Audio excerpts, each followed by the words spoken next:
ஆராதனை ஆராதனை ஆராதனை ஆராதனை அன்பரேசு ராஜனுக்கே ஆவியான தேவனுக்கே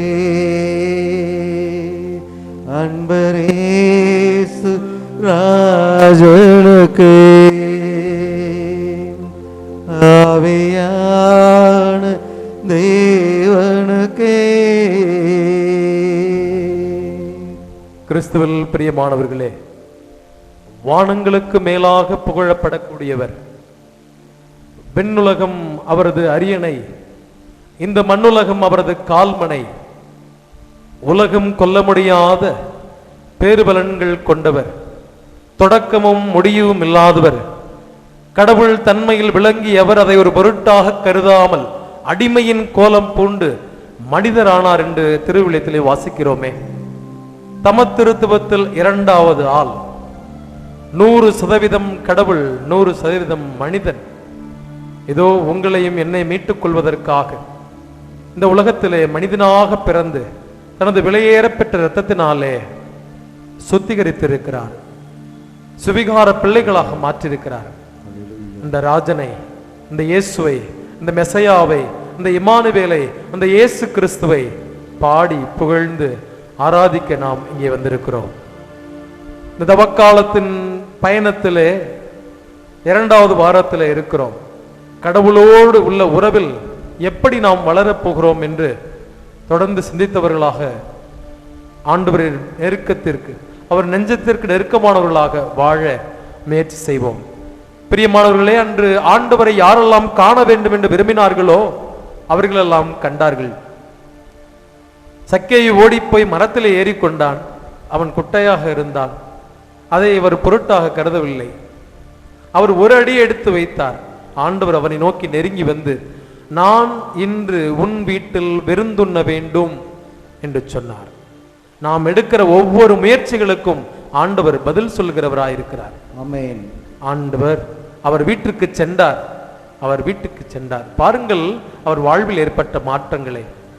என் சொத்தில் பாதியை ஏழைகளுக்கு கொடுத்து விடுகிறேன், எவரையாவது ஏமாற்றி இருந்தால் அதை 4 மடங்காக திருப்பி கொடுத்து விடுகிறேன். அப்படி சக்கேயு சொல்ல நம்ம ஆண்டவர் என்ன சொன்னார் தெரியுமா? இவரும் ஆபிரகாமின் மகனே, இழந்து போனதை தேடி மீட்கவே மானிட மகன் வந்திருக்கிறார், உன்னை மீட்க நான் வந்தேன் என்று சொல்கிறார். உங்களையும் பார்த்து இன்று நீ என் மகன், நீ என் மகள் என்று சொல்ல ஆவலாயிருக்கிறார். நீங்கள் எடுத்த இந்த முயற்சிக்காக, இந்த ஆலயத்திற்கு வந்தவரை சந்திக்க வந்த இந்த முயற்சிக்காக ஆண்டவர் சொல்கிறார், நீயும் என் மகனே மகளே. திருவெளிப்பாட்டு புத்தகம் 21ஆம் அதிகாரத்தில் இவ்வாறு வாசிக்கிறோம். 4:20, நான் கதவருகே நின்று தட்டிக்கொண்டே இருக்கிறேன், எவன் ஒருவன் எழுந்து வருகிறானோ அவன் வீட்டுக்குள்ளே போவேன், அவனோடு சேர்ந்து உணவு உண்பேன் என்று சொல்கிறார். இன்று நீங்களும் ஆண்டவரிடம் அதை தான் சொல்ல வேண்டும். ஆண்டவரே, என் வீட்டுக்கு வாங்க, என்னோடு விருந்து உண்ணுங்க.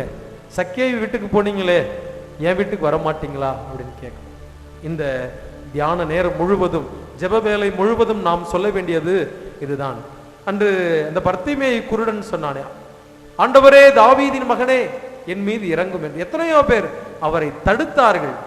அமைதியாயிரு, சும்மா இரு, பேசாத, போதகரை தொந்தரவு செய்யாதேன். ஆண்டவருக்கு தொந்தரவு செய்யறதுன்னா ரொம்ப பிடிக்கும். அவன் இன்னும் அதிகமாக கத்தினான் என்று திருவிவிலியம் சொல்லுகிறது. நீங்களும் இந்த ஜெப வேளையிலே கரம் தட்டி குரல் உயர்த்தி உங்கள் கண்ணீரை எல்லாம் ஆண்டவர் பாதத்திலே கொடுங்கள். உங்கள் கண்ணீரை எல்லாம் நான் தோற்பைகள் சேர்த்து வைத்திருக்கிறேன் என்று ஆண்டவர் சொல்கிறார். நீங்க கொடுங்க, ஆண்டவர்கிட்ட கேட்கலாம். ஆண்டவரே, என் கண்ணீருக்கு என்ன பதில் அப்படின்னு நீங்க கேட்கலாம். அவன் உறக்க கத்தினான், ஆண்டவரே தாவீதின் மகனே என் மீது இறங்கும் என்று. இயேசு இறைவா, இயேசு இறைவா, உம்மை நான் ஆராதிக்கின்றேன். இயேசுவே, உம்மை நான் ஆராதிக்கின்றேன். பாடுவோம். இறைவா, இயேசு இறைவா, உம்மை நான் ஆராதிக்கின்றேன். இயேசுவே உம்மை நான் ஆராதிக்கின் எல்லோரும் சேர்ந்து உம்மை ஆராதிக்கின்றேன் இதயம் இனிதே உம்மை ஆராதிக்கின்றேன் இறைவா இறைவா உம்மை ஆராதிக்கின்றேன் இதயம் இனிதே உம்மை ஆராதிக்கின்றேன் இயேசு இறைவா இயேசு இறைவா உம்மை நான் ஆராதிக்கின்றேன் இயேசுவே உம்மை நான் ஆராதிக்கின்றேன் நம் ஆண்டவர் ஆபிரகாமின் கடவுள், ஈசாக்கின் கடவுள், யாக்கோபின் கடவுள், அவர்கள் மத்தியிலே வாசம் செய்தவர். பெத்தெல் என்று திருவிவிலியம் சொல்லுகிறது. ஆண்டவர் உறைந்த இடம். இதோ இந்த இடம் ஆண்டவர் உறைகின்ற இடம். இம்மானுவேல் என்றால் கடவுள் நம்மோடு என்று திருவிவிலியம் சொல்கிறது.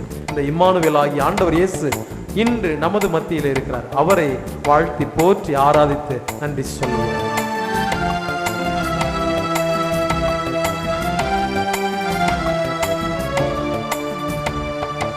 ஆபிரகாமின் இறைவனே, ஈசாக்கின் இறைவனே, ஆபிரகாமின் இறைவனே, ஈசாக்கின் இறைவனே, யாக்கோபின் இறைவனே, யாக்கோபின் இறைவனே, இறைவா இறைவா இறைவா உம்மை ஆராதிக்கின்றேன் இதயம் இனிதே உம்மை மீண்டும் மீண்டும் இறைவா இறைவா உம்மை ஆராதிக்கின்றேன் இதயம் இனிதே உம்மை இயேசு இறைவா இயேசு இறைவா இயேசு இறைவா உம்மை நான் ஆராதிக்கின்றேன் இயேசுவே உம்மை நான் ஆராதிக்கின்றேன். உலகம் முடியும் வரை என்னாலும் நான் உங்களோடு இருக்கிறேன் என்று ஆண்டவர் சொன்னார். இதோ நற்கரனின் வடிவிலே நம்மத்திலே வாசம் செய்கின்ற இறைவன். உலகத்தில் எத்தனையோ கடவுள்களை புகழ்கிறார்கள், இருக்கிறார் என்று சொல்கிறார்கள். இருக்கிறவரும் இயங்குகிறவரும் உயிர் உள்ளவரும் நம் ஆண்டவர் இயேசு. இரத்தமும் சதையுமாக இந்த நற்கருணையிலே முழுவதுமாக வெற்றிருக்கிறார். அந்த ஆண்டவரை, அந்த இயேசுவை பாடி துதிப்போமா. நற்கருணை இறைவனே ஆராதிக்கின்றேன், மீட்பளிக்கும் இறைவனே ஆராதிக்கின்றேன், நற்கருணை இறைவனே ஆராதிக்கின்றேன், மீட்பளிக்கும் இறைவனே ஆராதிக்கின்றேன், மன்னிக்கும் இறைவனே ஆராதிக்கின்றேன், மன்னிக்கும் இறைவனே ஆராதிக்கின்றேன், இறைவா இறைவா இறைவா உம்மை ஆராதிக்கின்றேன் இதயம் இனிதே உம்மை ஆராதிக்கின்றேன் இறைவா இறைவா உம்மை ஆராதிக்கின்றேன் இதயம் இனிதே உம்மை ஆராதிக்கின்றேன் இயேசு இறைவா இயேசு இறைவா உம்மை நான் ஆராதிக்கின்றேன் இயேசப்பா உம்மை நான் ஆராதிக்கின்றேன். தொடக்கத்தில் வாக்கு இருந்தது, அந்த வாக்கு கடவுளோடு இருந்தது, அந்த வாக்கு கடவுளாயும் இருந்தது. வாக்கு மனிதனானார், நம்மிடையே குடிகொண்டார் என்று விவிலியத்திலே வாசிக்கிறோம். ஆண்டவர் கடவுளாயிருந்த அவர் இறங்கி அன்னை மரியின் வயிற்றில் பிறந்து உங்களுக்கும் எனக்கும் மீட்பு கொடுக்க வந்தார். இந்த வார்த்தையான வாக்கான உண்மையான அந்த இயேசுவை பாடி துதிப்போமா. வார்த்தையான இறைவனே ஆராதிக்கின்றேன், வாழ்வு தரும் இறைவனே ஆராதிக்கின்றேன், வார்த்தையான இறைவனே ஆராதிக்கின்றேன், வாழ்வு தரும் இறைவனே ஆராதிக்கின்றேன், வல்லமையின் இறைவனே ஆராதிக்கின்றேன், வல்லமையின் இறைவனே ஆராதிக்கின்றேன், இறைவா இறைவா இறைவா உம்மை ஆராதிக்கின்றேன் இதயம் இனிதே உம்மை ஆராதிக்கின்றேன். தொடர்ந்து பாடிக்கொண்டே இருங்கள். இறைவா இறைவா உம்மை ஆராதிக்கின்றேன். ஸ்தோத்திரம் ஆண்டவரே, நன்றியோடு துதிக்கிறோம். பெரியவர் இரக்கத்திற்கு இதோ இந்த நாளிலே கூட இந்த ஆலயம் தேடி வந்திருக்கிற பிள்ளைகள் ஒவ்வொருவரையும் நிறைவாக ஆசீர்வதிங்க சுவாமி. அன்பு ஆண்டவரே, இந்த இல்லடத்தை விட்டு செல்லும்போது நிறைய ஆசீர்வாதத்தோடு மகிழ்ச்சியோடு மன நிறைவோடு செல்ல அருள்வீராக. உங்களை ஆண்டுதோறும் அருள்நலத்தால் நிரப்புவேன் என்று சொன்னீரே. நான் உங்களோடு இருந்து உங்களுக்கு ஆசீர்வதிப்பேன் என்று சொன்னீரே. நம்பிக்கையோடு வந்திருக்கிறோம் சுவாமி. எங்கள் கண்ணீரை பாரும் ஆண்டவரே. என் கண்ணீரை தோற்பையில் சேர்த்து வைத்தீர்கள் என்று சொன்னீரே. இதை நம் கண்ணீருக்கு பதில் வழி தாரும் சுவாமி. நம்பிக்கையோடு கேட்கிறோம் சுவாமி. ஆண்டவரே, உடல் நலத்திற்காக, நோயிலிருந்து விடுதலைக்காக, குடும்பத்தில் சமாதானத்திற்காக, மகிழ்ச்சிக்காக, மன்னிப்பிற்காக, பங்கின் வளர்ச்சிக்காக நாங்கள் வேண்டி விரும்பி கேட்கிற அனைத்தையும் தந்து வழிநடத்துவீராக. ஆண்டவரே, மகிழ்ச்சியோடு நாங்கள் செல்ல அருள் தாரும் சுவாமி. அன்பு ஆண்டவரே, நீர் பெரியவர், இரக்கம் நிறைந்தவர். தந்தை மகன் தூய ஆவியின் ஆசீர்வாதமும் மகிமையும் எங்கள் ஒவ்வொருவரோடும் இருக்கும். நான் போகும்போது வரும்போதும் என்னோடு கூட இருக்கிறேன் என்று சொன்னீரே. இதோ எங்களை வழிநடத்தும் சுவாமி. நன்றியோடு கேட்கிறேன் சுவாமி. உம்மை ஆராதிக்கிறேன் சுவாமி. உம்மை ஆராதிக்கிறேன் சுவாமி. வாதையின் கூடாரத்தை நெருங்காது. உன்னை வேடனின் கண்ணீரிட்டும் கொண்டொழிக்கும் கொள்ளை நோக்கி தப்புவிப்பேன் என்று சொன்னவரே. எந்த நோயும் நோக்காடுகளாதபடிக்கு மன மகிழ்ச்சியோடு சந்தோஷத்தோடு ஆசீர்வாதத்தோடு நிரப்புவீராக. மகிழ்ச்சியோடு என்னை வாழ செய்வீராக. ஹல்லேலூயா, ஹல்லேலூயா, ஹல்லேலூயா, ஹல்லேலூயா, ஹல்லேலூயா. Praise the Lord Jesus. Praise the Lord. துதி துதி துதி துதி ஆண்டவரே. ஹல்லேலூயா, ஹல்லேலூயா, ஆராதிக்கிறேன். இறைவா இறைவா உம்மை ஆராதிக்கிறேன். ஹல்லேலூயா, ஹல்லேலூயா, ஹல்லேலூயா, ஹல்லேலூயா, ஹல்லேலூயா, ஹல்லேலூயா, ஹல்லேலூயா, ஹல்லேலூயா, ஹல்லேலூயா, ஹல்லேலூயா, இயேசுவே. ஹல்லேலூயா, ஹல்லேலூயா, ஹல்லேலூயா, ஹல்லேலூயா, ஹல்லேலூயா, ஹல்லேலூயா, ஹல்லேலூயா. நன்றி இயேசுவே, நன்றி இயேசுவே, நன்றி இயேசுவே. ஹல்லேலூயா, ஹல்லேலூயா, ஹல்லேலூயா, ஹல்லேலூயா, ஹல்லேலூயா, ஹல்லேலூயா, ஹல்லேலூயா. நன்றி இயேசுவே. இயேசு இறைவா, நீர் ஒருவனே ஆண்டவர், நீர் ஒருவரே தேவர், நீர் ஒருவரே உன்னதர். நம்பிக்கையோடு இந்த ஆலயம் தேடி வந்திருக்கிற கோடி அற்புதர், பதுவே பதியர், லீலி மலரை போல தூய்மையான உள்ளம் கொண்ட இந்த புனிதரை போல எங்கள் வாழ்வும் மாற இந்த நாளிலே எங்களுக்கு அருள் தாரும் சாமி. நற்செய்தி வாசகத்துக்கு செவிமடுப்போம். ஆண்டவர் உங்களோடு இருப்பாராக. உம் ஆன்மாவோடும் இருப்பாராக. மத்தேயு எழுதின நற்செய்தியிலிருந்து வாசகம். ஆண்டவரே, மாட்சி உமக்கே. பிரிவு 19 இறை சொற்றொடர்கள் 16 பிரிவு 19 இறை வார்த்தைகள் 16 முதல். அப்பொழுது ஒருவர் இயேசுவிடம் வந்து, போதகரே, நிலை வாழ்வை பெற்றுக்கொள்வதற்கு நான் என்ன நன்மை செய்ய வேண்டும் என்று கேட்டார். இயேசு அவரிடம், நன்மையை பற்றி என்னை ஏன் கேட்கிறீர்? நல்லவர் ஒருவரே, நீர் வாழ்வடைய விரும்பினால் கட்டளைகளை கடைபிடியும் என்றார். அவர், எவற்றை என்று கேட்டார். இயேசு, கொலை செய்யாதே, விபச்சாரம் செய்யாதே, களவு செய்யாதே, பொய் சான்று சொல்லாதே, தாய் தந்தையை மதித்து நட, மேலும் உன் மீது நீ அன்பு கூறுவது போல உனக்கு அடுத்திருப்பவர் மீதும் அன்பு கூறுவாயாக என்று கூறினார். அந்த இளைஞர் அவரிடம், இவை அனைத்தையும் நான் கடைபிடித்து வந்துள்ளேன், இன்னும் என்னிடம் குறைவு விடுவது என்ன?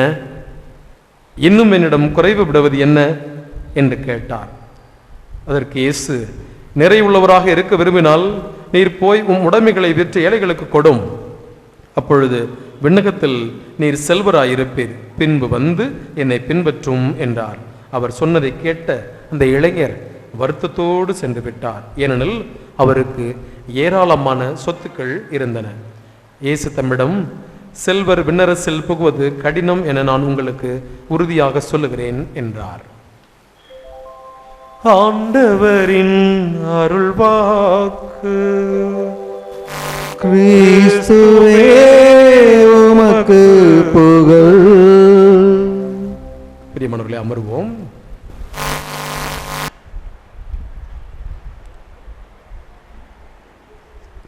எல்லாம் நல்லா இருக்கீங்களா? திருச்சி மறை மாவட்டத்தில் உள்ள ஆலயத்துக்கு வந்து இந்த குறிப்பிட்ட ஆலயத்தில் உங்களோட சேர்ந்து ஜெபிக்க எனக்கு ஒரு வாய்ப்பு, மகிழ்ச்சி. நான் திருச்சி சென்ட் ஜோசப் கல்லூரியில் தான் படித்தேன். நான் இங்கே வேறு எந்த ஆலயத்திற்கு வந்ததில்லை என் சூழ்நிலை காரணமாக. இப்போது உங்களோடு சேர்ந்து ஜெபிக்க கடவுள் ஒரு வாய்ப்பை பங்கு தந்தை மற்றும் மற்ற சகோதரர்கள் வழியாக கொடுத்திருக்கிறார். இந்த நாளை நாம் சரியான விதத்திலே பயன்படுத்துவோம். கடவுளோடு உள்ள உறவில் வளர இந்த 40 நாட்கள் ஒவ்வொரு ஆண்டும் நமக்கு கொடுக்கப்பட்டிருக்கிறது. இந்த ஆண்டை கிட்டத்தட்ட 2வது வாரத்தில் பயணித்து கொண்டிருக்கிறோம். எப்படி பயணம் பண்ணுறோம் அப்படின்னு யோசிச்சு பார்க்கணும். எல்லாம் நல்லா இருக்கீங்களா? ஏன் எல்லாம் அப்புறம் அப்படி சோகமாக இருக்க மாதிரி இருக்கீங்களே? சிரிப்பு இல்லை, மென்டோ ஃப்ரெஷ் விளம்பரம் மாதிரி பலன்னு இருக்கணும் இல்லையா? ஆமாம், இப்படி தான். நல்லா இருக்கீங்களா யாரோ உங்கள்கிட்ட கேட்டாங்கன்னா நீங்கள் என்ன செய்யணும்? திருப்பி அவங்கள்ட்ட அதோடு விட்டுறணும். அதுக்கு மேலே ஏன் மண்டையில் சொட்டையாக இருக்குது, முடியல குட்டையாக இருக்க, கருப்பாக இருக்க, பல் ஏன் நெத்திக்கிட்டு இருக்கு அப்படிலாம் கேட்கக்கூடாது. அவன் பிரச்சனை அவங்களுக்கு தான் தெரியும். நான் அப்படி தான் இந்த ஆண்டு வேளாங்கண்ணிக்கு திருவிழாவுக்காக சென்றிருந்தேன். அங்கே போனப்போ ஒரு தந்தை எனக்கு அறிமுகமானவர், ஒரு அருள் தந்தை. ஃப்ரான்கோ நல்லா இருக்கியா? நல்லா இருக்கண்ணே. என்ன ஒன்று என்னடா கொஞ்சம் ஆள் இளைச்ச மாதிரி இருக்கு. என்னை பார்த்தா இளைச்ச மாதிரி இருக்கா? இல்லை பெரிய சைஸ் பேரல் மாதிரி இருக்கல்ல, என்னை பார்த்து இளைச்சிருக்கேன் அப்படின்னு. இல்லை நல்லா தான் இருக்கிறேன்னு. இல்லை உன் கண்ணை வந்து கண்ணை மறைக்கிற மாதிரி இருக்குமா? எப்படி கண்ணை வந்து கண்ணை மறைக்கிற மாதிரி இருக்குமா? என்ன உனக்கு கொஞ்சம் இளைச்ச மாதிரி இருக்கேன்னு? இல்லைண்ணா நல்லா தான் இருக்கேன். இல்லை கொஞ்சம் சுகர் எதுவும் இருக்கா? நான் சும்மா இருக்கேன், நீங்கள் வேறு. இல்லை கொஞ்சம் எதுக்கும் செக் பண்ணிக்க அப்படின்னாரு. எனக்கு திருவிழாவே ஓடலை. 4ஆம் தேதி சாயந்தரம் அங்கே போனேன். 5, 6, 7 நைட்டு முடிஞ்சு நைட்டோட நைட்டாக அங்கேயும் கிளம்பி தஞ்சாவூருக்கு வந்து சேர்ந்துட்டேன். காலையில் பல்லு விளக்கிட்டு நேராக ரத்தம் கொடுக்க அவர்களுடைய ஆஸ்பத்திரிக்கு போனேன். பிளட்டு சாம்பிள் கொடுத்தேன்.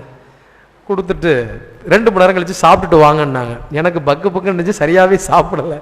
சாப்பிட்டுட்டு 2 மணி நேரம் கழித்து போய் நானும் இன்னொரு ஃபாதர் பக்கத்தில் உட்காந்துருந்தோம்.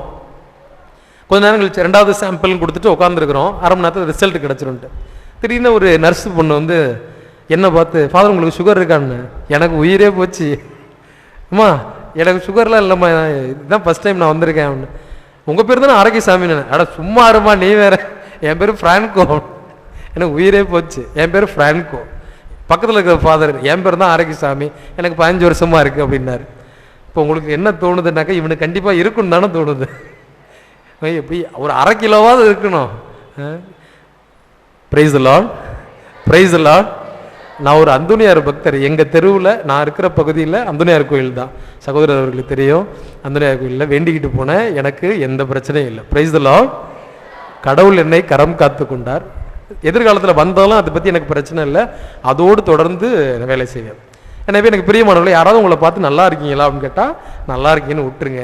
சுகர் இருக்கா, கண்ணம் பண்ணு மாதிரி இருக்குமே, அதெல்லாம் கேட்காது.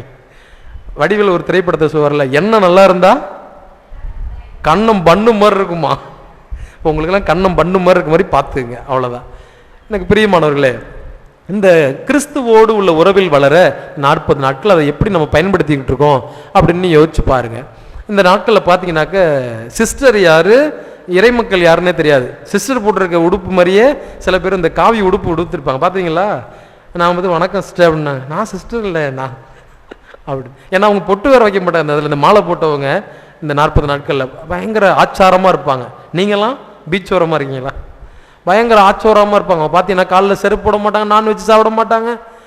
அன்னைக்கு இந்த நல்ல எந்த கெட்ட பழக்கம் கிடையாது. வீடெல்லாம் பார்த்தீங்கன்னா அப்படியே தூய்மையாக இருக்கும். இந்த மாதிரி தான் ஒரு குடும்பம். உண்மையாக நடந்த நிகழ்வு. ஒரு குடும்பம் தஞ்சாவூரில் நான் வாழ்ந்த பகுதியில் ஒரு குடும்பம். அவங்க வீட்டில் 3 பசங்க, கணவன் மனைவி 5 பேரும் சேர்ந்து ஒவ்வொரு ஆண்டும் வேளாங்கண்ணிக்கு நடந்து போது வழக்கம். தவக்காலத்தில் அவங்க பயங்கர ப்ரிப்பரேஷனோடு இருந்தாங்க. கடைசி 3 நாட்கள் இந்த ஹோலி வீக் வரப்போது இவங்க இங்கேருந்து நடக்க ஆரம்பிச்சிட்டாங்க. எல்லாம் நடந்து போயிட்டு மாதா பாட்டெலாம் பாடிட்டு ஆகா ஓகன் ஜவமாலெல்லாம் சொல்லிக்கிட்டு சிலுவை பாதையெல்லாம் சொல்லிக்கிட்டு வேளாங்கண்ணி போய் சேர்ந்துட்டாங்க. வேளாங்கண்ணி போனோன்னா வழக்கமாக என்னென்ன செய்வோம், நம்ம பொருத்தனைகள் செய்கிறது. வேண்டிக்கிட்டது பூ மாலை மெழுகுவத்தி எல்லாம் வாங்கி வச்சு பயங்கர அமக்களம் பண்ணிட்டாங்க. அடுத்தது எங்கே போகணும்? கடற்கரைக்கு போகணும்.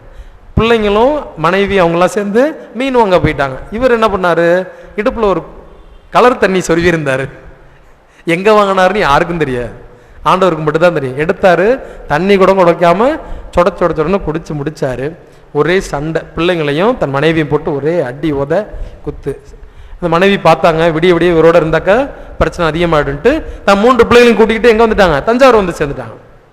இவர் கையில் இருக்கிற எல்லா காசையும் போட்டு குட்டின்னு குடிச்சிட்டு விடிஞ்சு பார்த்தா நயா பைசா படுதா ஹே, அவர்கிட்ட கையில காசே இல்லை. பாருங்க, எல்லாரும் திருவிழா டைமும் சரி அல்லது தவக்காலத்திலையும் அவங்க ஊர்ல இருந்து வேளாங்கண்ணி நடந்து போவாங்கல்ல, இவர் வேளாங்கண்ணில இருந்து தஞ்சாவூருக்கு நடக்க ஆரம்பிச்சிட்டார். இது உண்மையா நடந்துச்சு. நடந்து வர ஆரம்பிச்சிட்டார். வந்துட்டே இருக்கார். நாகப்பட்டினம் தாண்டோன்னே அவரெல்லாம் தொடர்ந்து நடக்க முடியல, ஒரு முள்ள உளுந்து கிடந்திருக்காரு. தொடர்ந்து மக்கள் நடந்து போயிட்டு இருப்பாங்க இல்லையா, அவங்க பார்த்துட்டு எங்கேயோ பார்த்த மாதிரி கிட்ட போயிட்டு, ஏய் சூச, அவர் பேர் என்ன, இயேசுவின் வளர்ப்பு தந்தை, அவர் பேர் என்ன, சூச, தண்ணியை தெளிச்சு விட்டு எழுப்பி என்ன எதுன்னு கேட்டாக்க நைட் நடந்த வளையாபதி குண்டலகேசி எல்லாத்தையும் சொன்னார். கையில் 100 ரூபா காசை கொடுத்து ஊருக்கு போன்னு அனுப்பி வச்சாங்க. இப்போ நீங்கள் சொல்லுங்க, நீங்கள் பெரியவங்களா கடவுள் பெரியவரா? நம்ம எப்படி நடக்கிறோம்? கடவுளுக்கே டிமிக்கி கொடுக்குறோம். நீங்கள் ஜிமிக்கி போட்டிருக்கீங்கன்னு நினைக்கிறீங்களா? கடவுளுக்கே டிமிக்கி கொடுத்துட்டு ஜிமிக்கி போடுறவங்க நம்மலாம். நம்ம பண்ண பாவத்துக்கெல்லாம் கணக்கெடுத்தாருன்னா நம்மளாம் உயிரோடு இருப்போமா? அட்ரஸே எல்லாம் போயிடும். இவ்வளவு ஏமாத்திக்கிட்டு நம்ம இருந்துகிட்டு இருக்கோம். கடவுள் விட்டுக்கிட்டே இருக்கார். வேறு நருகே கோடாரி வைத்தாயிற்று, it has been kept already, but God gives time. இன்னும் ஒரு ஆண்டு விட்டு வைத்து பார்ப்போம். அத்திப்பழத்துல போய் பார்த்தோம், அங்க பழம் இல்ல, கொஞ்ச நாள் விட்டு பார்ப்போம். God gives every year chance. கடவுள் வாய்ப்பு கொடுத்துக்கிட்டே இருக்காரு. வாய்ப்பு கொடுத்து என்னைக்காவது நாம திருந்திருவோம், திரும்பி வந்துருவோம். அதான் கடவுளுடைய ஒரே ஆசை, என் பிள்ளை எப்பயாவது திரும்பி வந்துரும் அப்படின்ட்டு. இன்றைய வாசிக்கப்பட்ட நற்செய்தி பகுதியிலும் நம்ம கேட்டோம். அந்த செல்வரான இளைஞர் போய் கேட்கிறான், ஆண்டவரே நிலை வாழ்வை உரிமாக்கி கொள்ள என்ன செய்ய வேண்டும்? அவர் உடனே சொல்றார், ஆண்டவர் பாருங்க ரொம்ப ஸ்ட்ரிக்ட் ஆபீசர் ஆண்டவர். உடனே டக்குன்னு விடுதலை பயணம் 20ஆம் அதிகாரம் கற்பலகைகளில் ஆண்டவர் என்ன எழுதி கொடுத்தாரு? நானே உன் கடவுள் ஆகிய ஆண்டவர் என்னை தவிர வேறு தெய்வங்கள் இருத்தல் ஆகாது. அடுத்தது என்ன? இப்படியே சிரிச்சுக்கிட்டு இருக்கக்கூடாது. அடுத்து நீங்க தான் சொல்லணும். ஓய்வு நாளை தூயதா எடுத்திருக்க மறவாதிருப்பாய். அடுத்தது கடவுளின் பெயரை 4வது கேட்டகிசம் கிளாஸ் எடுக்கணும். தாய் தந்தையை மதித்து நட, கொலை செய்யாதே, மோகப்பாவம் செய்யாதே, களவு செய்யாதே, பொய் சாட்சி சொல்லாதே, பிறருடைய தாரத்தை விரும்பாதே, பிறருடைய உடைமைகளை விரும்பாதே. அதெல்லாம் சொல்லிட்டு இருந்தாரு. இதெல்லாம் பின்பற்றியான். அவரு ஒன்னே, ஆண்டவரே நான் எவ்வளவு பெரிய ஆள், நீங்க வேற, இது எல்லாவற்றையும் நான் பின்பற்றி வருகிறேனே, வாரத்துல 3 நாள் நோன்பு இருக்கிறேனே, ஏழைகளுக்கு கொடுக்கிறேனே, கொர்ஃபான் கொடுத்துறேனே, எல்லாம் பண்ணிட்டு இருக்கிறேனே, கோயில காணிக்க போடுறேனே, எல்லாம் பண்ணிடுறேனே. ஆண்டவர் சொன்னார், இன்னும் ஒன்று உன்னிடம் குறைவு விடுகிறது. அவரே சொல்றாரு, இன்னும் என்னிடம் என்ன குறைவு விடுகிறது? அவர் கேட்கிறாரு. ஆண்டவர் சொல்றாரு, உன்னிடம் உள்ள சொத்துக்களை விற்று ஏழைகளை கொடுத்து விட்டு என்னை பின்பற்றுன்னு சொல்றாரு. யாராவது போறீங்களா பேச்சு? ஆண்டவர் அதான் சொன்னாரு, உன்னிடம் எல்லாத்தையும் வித்துட்டு ஏழை கொடு. நீங்க போய் பீரவை திறந்தானே உங்களுக்கு நெஞ்சு வெடிச்சிரும். இது எப்படிங்க நான் கொடுப்பேன், நான் எங்க போவேன் அப்படின்னு வந்துடும். பார்த்துறீங்களா? ஜென்ஸுக்கு நிறைய இந்த அனுபவம் இருக்கும். வீட்டில் போய் பீரோவை திறந்து பார்த்தீங்கன்னாக்க அதில் ஒரு 5 அடுக்கு இருக்கும். அதில் 4 அடுக்குகளில் பெண் பிள்ளைகள், பெண்களுடைய புடவை அதுதான் இருக்கும். கீழே பார்த்தீங்கன்னா அடியில் ஒரு தட்டு இருக்கும். அந்த தட்டில் 4 வேஷ்டி, 4 ட்ரௌசர் கிழிஞ்சது இதெல்லாம் அங்கே வச்சுருப்பாங்க. இந்த அம்மா என்ன மாதிரி குட்டையாக அரக்கையாப்படி மாரி இருக்கும். அந்த அம்மாவுக்கு 5வது தட்டில் இருக்கிற அந்த பச்சை கலர் புடவை எடுக்க இது மேலே கால் எடுத்து வச்சு ஏறி அதை எடுத்துட்டு இறங்கும். கட்டிட்டு வந்துட்டாங்க. இப்போ இவர் போய் எடுத்து பார்ப்பாரு, அதில் 2 காலும் பதிஞ்சிருக்கும். கேட்க முடியுமா? தைரியம் தான் கேட்டு பாருங்க. நைட்டு சோறு கிடைக்காது. எடுத்து இப்படி உதறிட்டு கட்டிட்டு வந்துக்கிட்டே இருக்க வேண்டியதான். இப்படி உங்களிடம் இருந்ததை விற்று ஏழைகளை கொடுத்து விட்டு என்னை பின்பற்றுன்னு சொல்றாரு. ஆண்டவர் சொல்வதை நீங்க அப்படியே லிட்டரலா பைபிள் உள்ளதை அப்படியே எழுத்தா அப்படி இல்லை. விற்கிறதுக்கு விட்டு வர்றதுக்கு வேண்டாம், போய் விட்டுட்டு வந்துருங்க. எதெல்லாம் விடணும் அதை பத்தி தான் இன்னைக்கு நாம யோசிக்கணும். சில விஷயங்களை நாம் விட வேண்டி இருக்கிறது. நீங்க பத்தி கவலைப்பட வேணாம். நம்ம செத்துட்டாக்க ஆட்டோமேட்டிக்கா நம்ம இருக்க பொருட்கள்லாம் 500 புடவையா இருக்கட்டும், 100 பவுன் நகையா இருக்கட்டும், பணமா இருக்கட்டும், அதெல்லாம் இல்லை. நீங்க வேற சும்மா ஆசை வேற மூட்டிக்கிட்டு இருக்கீங்க. எது இருக்குதோ அதை ஆட்டோமேட்டிக்கா அவங்க எடுத்துக்குவாங்க. நீங்க எதையும் கொண்டு போக முடியாது. அதனால அதை பற்றி கவலை இல்லை. விற்று ஏழைகளுக்கு கொடுக்கறத இப்ப ஒன்றும் இல்லை. நம்ம கிட்ட இருக்க வேண்டிய பிரச்சனை என்ன? விட்டு வர வேண்டிய விஷயங்கள் நிறைய இருக்குது. உங்களிடம் ஒன்று குறைவுபடுகிறதுன்னு ஆண்டவர் சொல்றாருல, அது என்ன அப்படின்னு நீங்க தான் யோசிக்கணும். உங்களுக்கு தெரியும் நீங்க என்னத்தை விடணும், நான் என்னத்தை விடணும், நான் தான் முடிவு பண்ணணும். நீங்க என்னத்தை விடணும், நீங்க முடிவு பண்ணீங்க.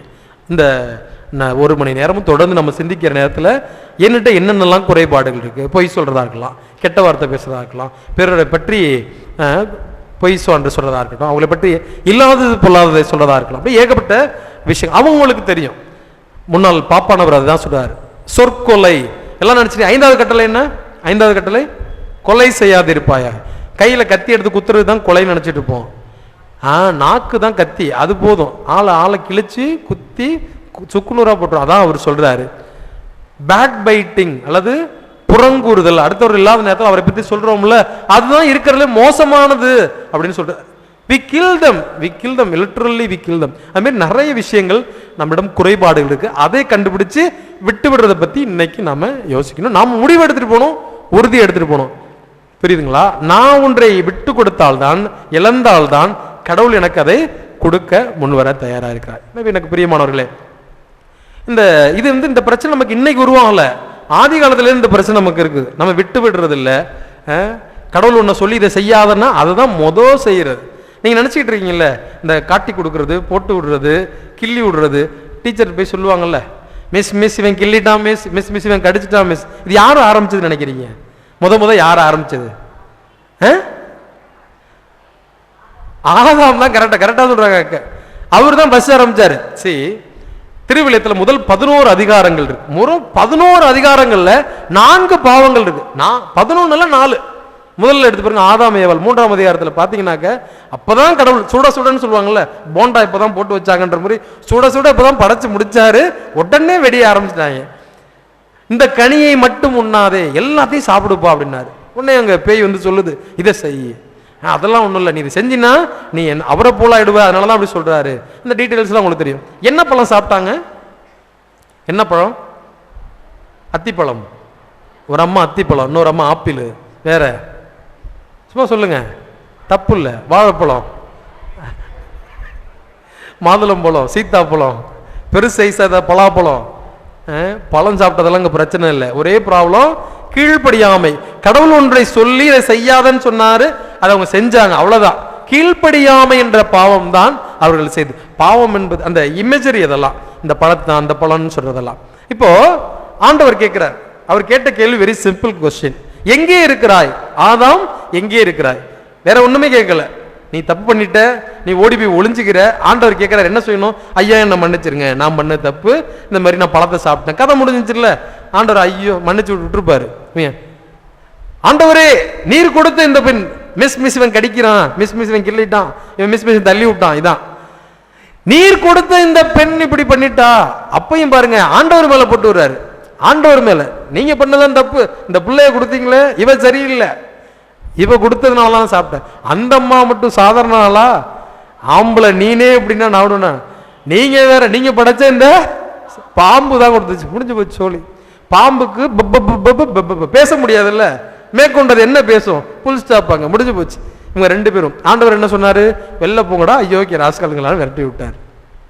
ஆணுக்கு ஒரு சாபம், பெண்ணுக்கு ஒரு சாபம். என்ன கொடுத்தாரு? ஆணுக்கு என்ன சாபம்? நெற்றி வேர்வின் நிலத்தில் சிந்த நீ உழைக்க வேண்டும், இது ஆணுக்கு கொடுத்த சாபம். பெண்ணுக்கு கொடுத்த சாபம் என்ன? உனது மகப்பேற்றின் வலியை அதிகப்படுத்துவோம். இதான் பக்கம் 3வது பக்கம் திருப்பறதுக்குள்ளே பாவம் பண்ணிட்டாங்க நம்ம ஆளுங்க. இப்போ நம்ம தலையில இந்த பிரச்சனை பூரா வந்ததுக்கு காரணம் அவங்க தான். இந்த பாவம் ஆண்டவருடைய ரத்தத்தினால் கழுவி மீட்கப்படும். அந்த பாவ நாட்டம், இன்க்ளினேஷன் டுவர்ட்ஸ் சின் அப்படின்னு ஆங்கிலத்தில் சொல்லுவாங்க. பாவ நாட்டம். கீழே 10 ரூபா கிடந்தா அது நீங்க என்ன செய்வீங்க? சுத்தி பார்த்துட்டு எடுத்து பாக்கில வச்சுக்க வேண்டியதான், வேற என்ன செய்ய வேண்டியது? அதானே. 10 ரூபானா ஃபாதர் வந்து கொடுத்து, ஃபாதர் இந்த 10 ரூபா கிடந்துச்சுன்னு. அதே 500 ரூபா கிடந்தா நடக்கிற மாதிரி நடந்து 2 விரலுக்கு இடையில சிக்கி தூக்கி பாக்கில வச்சு போயிட்டே இருக்க வேண்டியதுதான். அது ஒரு ட்ரிக்ஸ். அது பேரு பாவ நாட்டம். பாவத்தை கடவுள் கழுவி விட்டார். அந்த பாவ நாட்டம் நம்மிடமிருந்து இன்னும் போகவே இல்லை, சாகர வரை இருக்கும். சாகர, இதான் முதல் பாவம். 2வது, அப்பனே 8 அடி பாஞ்சா புள்ள சும்மா 16 அடி, சும்மா சிங்கம் மாதிரி. காயின் ஆபேல் என்ன பண்றாங்க? 2 பேரும் காணிக்கை கொடுக்குறாங்க. ஆனா ஆபேல் கொடுத்தது முதற்கனியை கொடுக்கிறார். முதற்கனியை கொடுக்கிறார். அவர் இருந்ததை எடுத்துட்டு வந்தார், அவ்வளவுதான். அவருடைய பலனை எடுத்து வந்தாருன்னு சொல்லப்பட்டிருக்கு. இவருக்கு அவருக்கு இதான் முதற்கனியை கொடுத்தாரு. கடவுளுக்கு முதற்கனின்னா ரொம்ப பிடிக்கும். இப்பயும் பாத்தீங்கன்னா கிராம கோயில்கள்ல அரிசி மூட்டை, முருங்கைக்காய், மாங்காய், தேங்காய் இதெல்லாம் எடுத்து வருவாங்க. ஆமாவா, இங்கேயும் உண்டா? இங்கெல்லாம் இல்லப்பா, பண்ணு கொடுப்பாங்க. முடிஞ்சு போற பண்றீங்களா? முதற்கனியை கொடுப்பது வழக்கம். இது திருவிளையத்தில் இருக்கிறது. எரேமியா புத்தகம் 2ஆம் அதிகாரத்தில் எடுத்து பாத்தீங்க, அங்க திராட்சை கொத்துவாக இந்த இஸ்ரேலை குறிப்பிடுகிறார். முதல் வருகிற அந்த திராட்சை கொத்துவை என்ன செய்வாங்க? ஒரு நாரை போட்டு கட்டி வைப்பாங்க. எதற்காக? அடையாளத்திற்காக. இது பழுத்து வந்தோன்னா அதை எடுத்துட்டு போய் ஆண்டவருக்கு காணிக்கையா கொடுக்கப்பட வேண்டும் என்று திருவில்லியம் சொல்கிறது. எனவே முதற்கனியை அவர் கொடுத்தார். ஆண்டவருக்கு அது பெரிதாகப்பட்டது. உடனே என்ன பண்ணாரு? அவரை கொண்டு போட்டார். திருப்பியும் பிரச்சனை. இன்னொரு கேள்வி கேட்கிறார் ஆண்டவர், காயின் நீ எங்கே இருக்கிறாய்? என்ன செய்யணும்? ஐயா என்ன மன்னிச்சிருங்க, நான் இந்த மாதிரி கோவத்துல என் தம்பியை கொண்டுட்டேன். அதான செஞ்சிருக்கணும், வேற ஒண்ணுமே இல்லை. ஐயா என்ன மன்னிச்சிருங்க, இந்த மாதிரி பண்ணிட்டேன், முடிஞ்சிச்சு. ஆண்டவர் மன்னிச்சிருப்பாரு. நான் என்ன என் சகோதரனுக்கு காவலாளியா? கேள்வி பாருங்க, யார்கிட்ட கேள்வி கேட்கிறோம்? கேள்வி கேட்கறது பிரச்சனை இல்லை, யார்கிட்ட கேள்வி கேட்கிறோம்? நான் என்ன என் சகோதரனுக்கு காவலாளியா அப்படின்னு கேள்வி கேட்டார். இது இரண்டாவது. மூன்றாவது, அதே தொடக்க நூல் 6வது அதிகாரத்தில் வாசிப்பாருங்க. நோவா பேழை, அந்த முதல்ல பாவங்கள் குறிக்கப்பட்டிருக்கு. நீங்க LGBTQ கேள்விப்பட்டிருக்கீங்களா? என்ன இங்கிலீஷ்ல ABCD தப்பா சொல்லிட்டு இருக்கீங்கன்னு நினைக்கிறீங்களா? LGBTQ கொஞ்சம் படிச்ச பிள்ளைங்க, இப்ப படிச்சுட்டு இருக்க பிள்ளைங்களுக்கு அப்படின்னா என்னன்னு தெரியும். ஓரின சேர்க்கை அப்படின்ற வார்த்தை கேள்விப்பட்டிருக்கீங்களா? ஆணும் ஆணும் பெண்ணும் பெண்ணும் சேர்ந்து வாழ்கிறது, அதுதான் LGBTQ. அந்த பாவத்தை தான் இந்த சோதோம் குமாரா மக்களும் அல்லது அதுக்கப்புறம் வந்த இந்த நோவா காலத்து மக்களுக்கும் செய்தார்கள். அவர்கள் விலங்குகளோடு புணர்ந்தார்கள், ஆண் ஆண்களோடு, பெண் பெண்களோடு. இதான் மூன்றாவது பாவம். ரொம்ப ஈஸியா போச்சு. கடவுள் என்ன பண்ணாரு?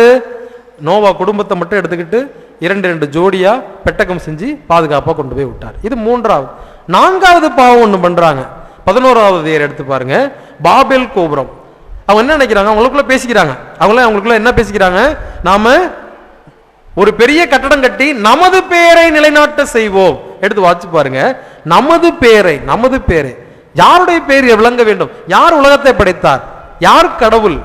மனிதரெல்லாம் ஒன்றா சேர்ந்து நம்மெல்லாம் ஒரே மொழி பேசுவோம், நமது பெயர் விளங்க செய்வோம்.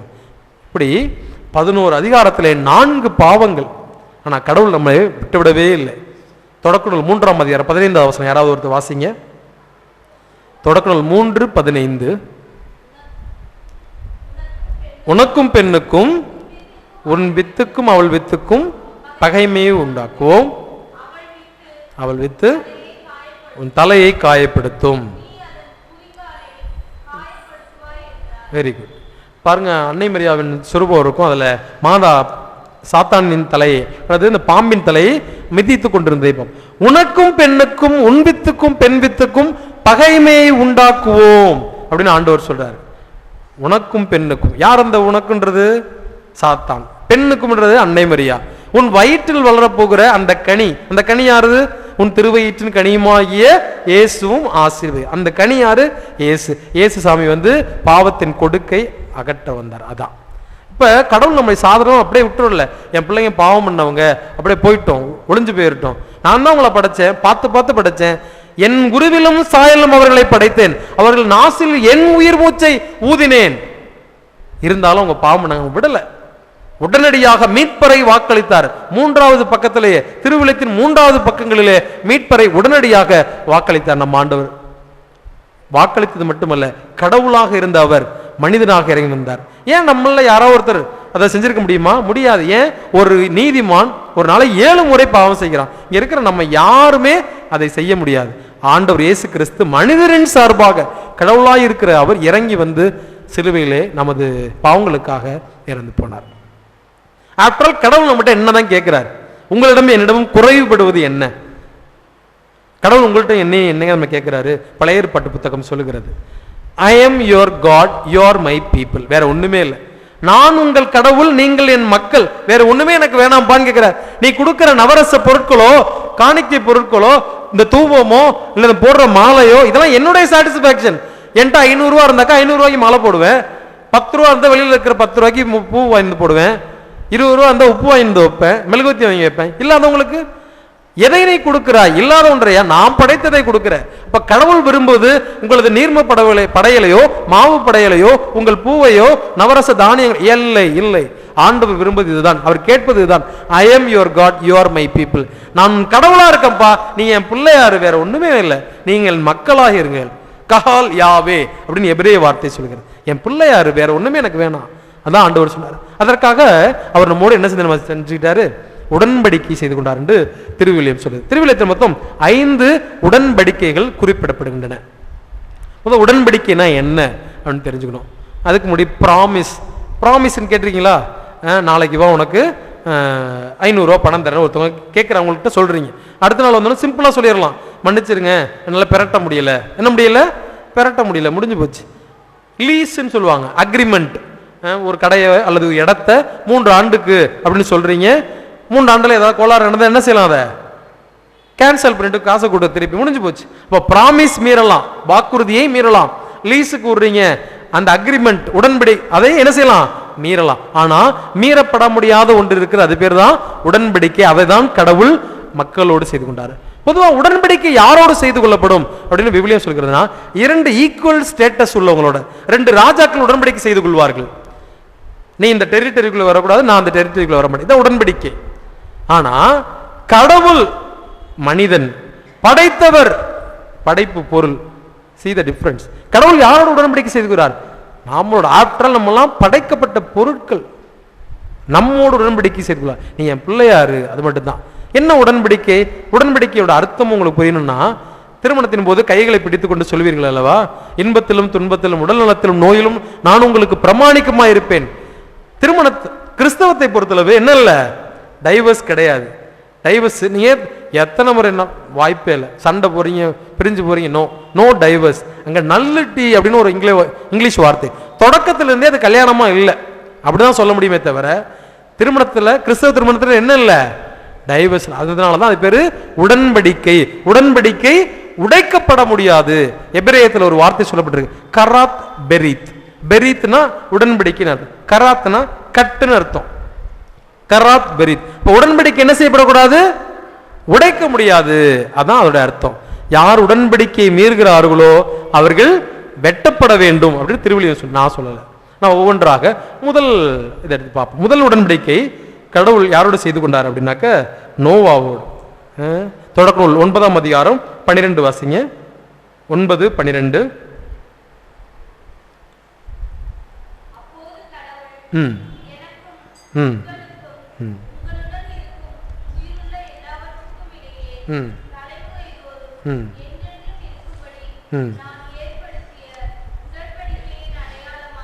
ம்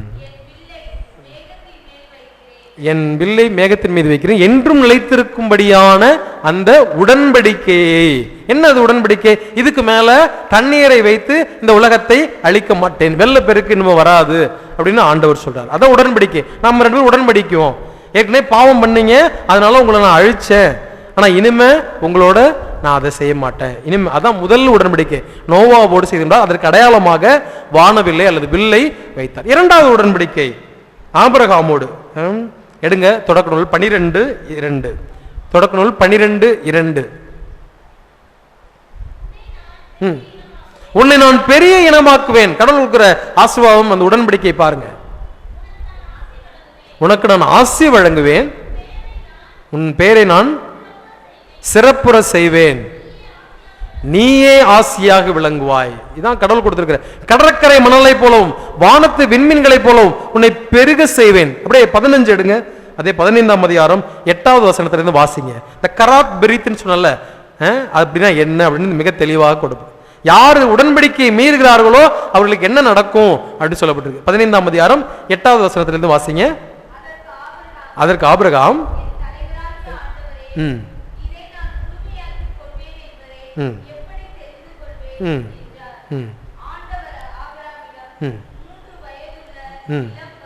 ஓகே, இளம்பசு, ஒரு வெள்ளாடு, ஒரு செம்மறியாடு, ஒரு காட்டுப்புறா, ஒரு மாடப்புறா, இந்த எல்லாத்தையும் கொண்டு வா அப்படின்னு சொல்றாரு.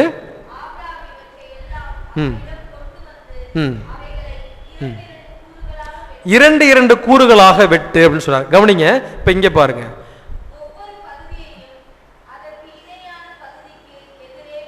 ஓகே, போதும். ஒவ்வொன்றுக்கு எதிர்ப்பிதையா, இது ஒரு செம்மறியாடு, ஒரு ஆட்டுக்கிடாய், ஒரு வெள்ளாடு, அப்புறம் புறாக்கள், இதெல்லாம் சொல்றாரு. புறாவை இதெல்லாம் வச்சிரு, மற்றதெல்லாம் ஒன்றுக்கு ஒன்று இணையாக குறுக்க வெட்டு. வேளாங்கண்ணிக்கு போயிருக்கீங்களா? அங்கே மீன் எப்படி வெட்டிருக்காங்க பார்த்துறீங்களா? நம்ம வீட்டிலாம் ரவுண்ட் ரவுண்டாக வெட்டுவீங்களா? வேளாங்கண்ணியில் குறுக்க வெட்டி இப்படி 2ஆக வச்சிருப்பாங்க, பெருசாக கொண்டிருக்கு. அதை தான் சொல்றாரு, ஒன்றுக்கு ஒன்று இணையாக வெட்டி இப்படி வை. கடவுள் முதல்ல குறுக்க நடக்கிறாரு, அதன் பிறகு ஆபிரகாமை நடக்க சொல்கிறார்.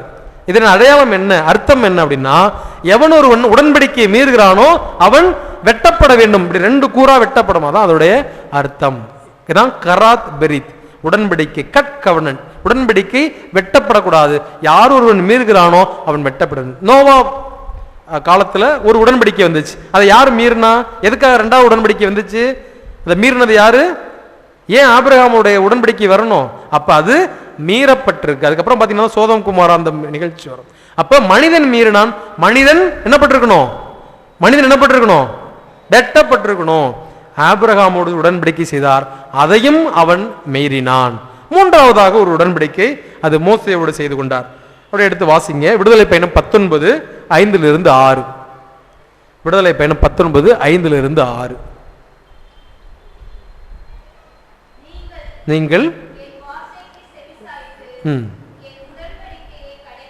என் உடன்படிக்கையை கடைபிடித்தால்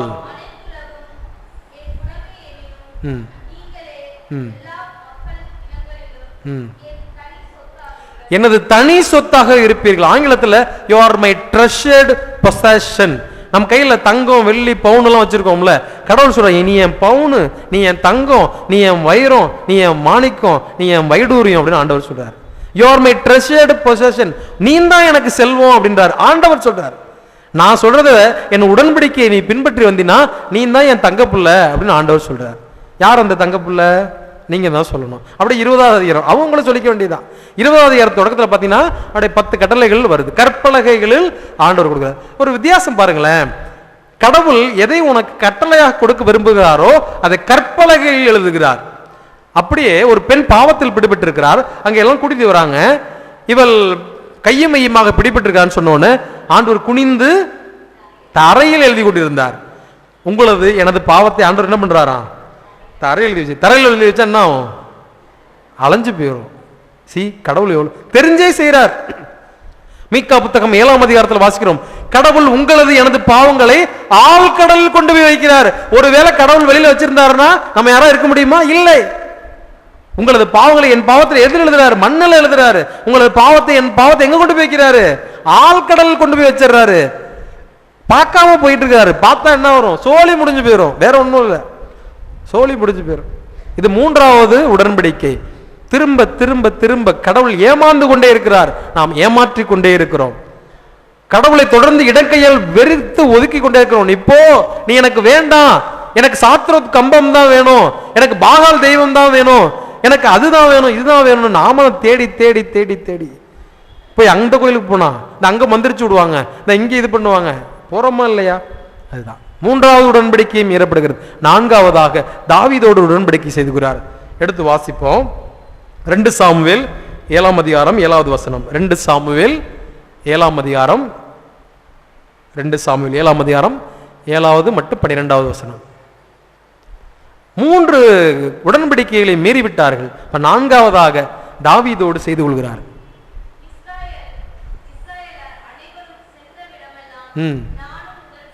நான் நீ எங்கெல்லாம் போனியோ அங்கெல்லாம் நானும் வந்தேன்டா அப்படின்றாரு.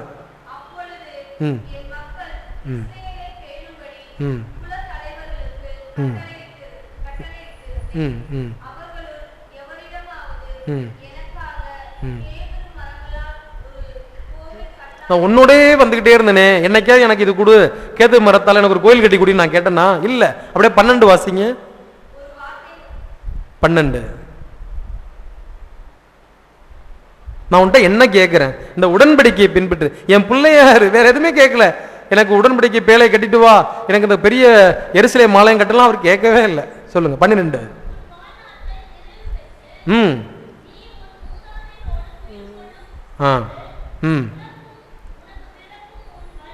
உனக்கு பிறகும் உன் வாழ்நாள்லாம் முடிஞ்சு உனக்கு பிறகும் உன் வழித்தோன்றலை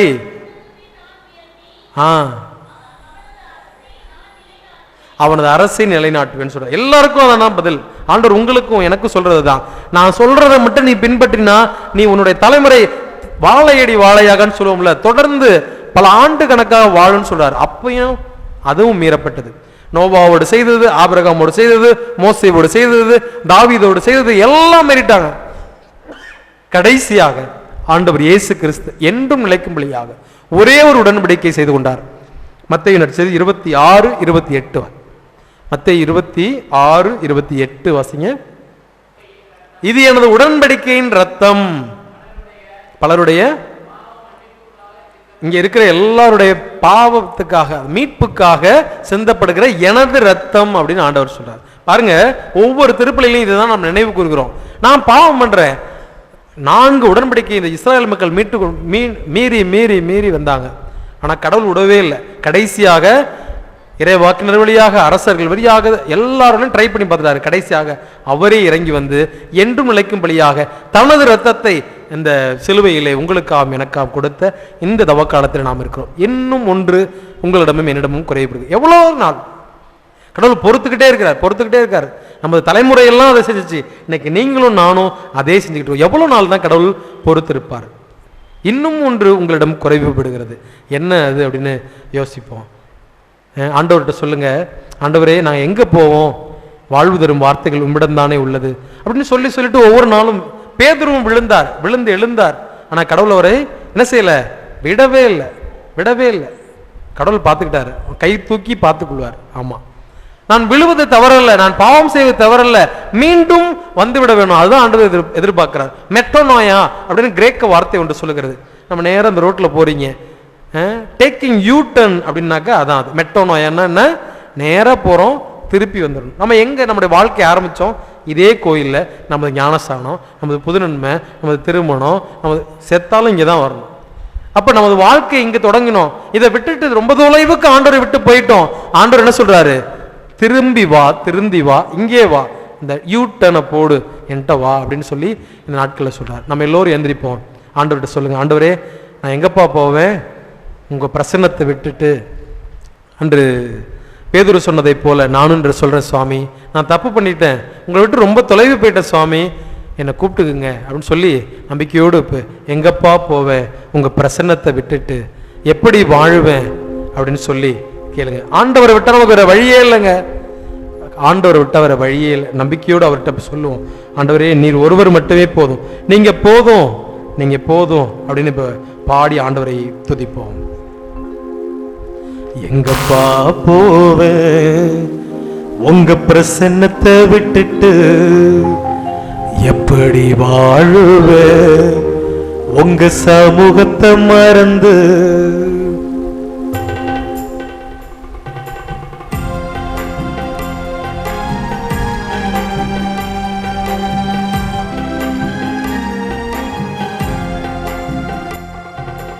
எங்கப்பா போவேன் உங்க பிரசன்னத்தை விட்டுட்டு, எப்படி வாழுவேன் உங்க சமூகத்தை மறந்து?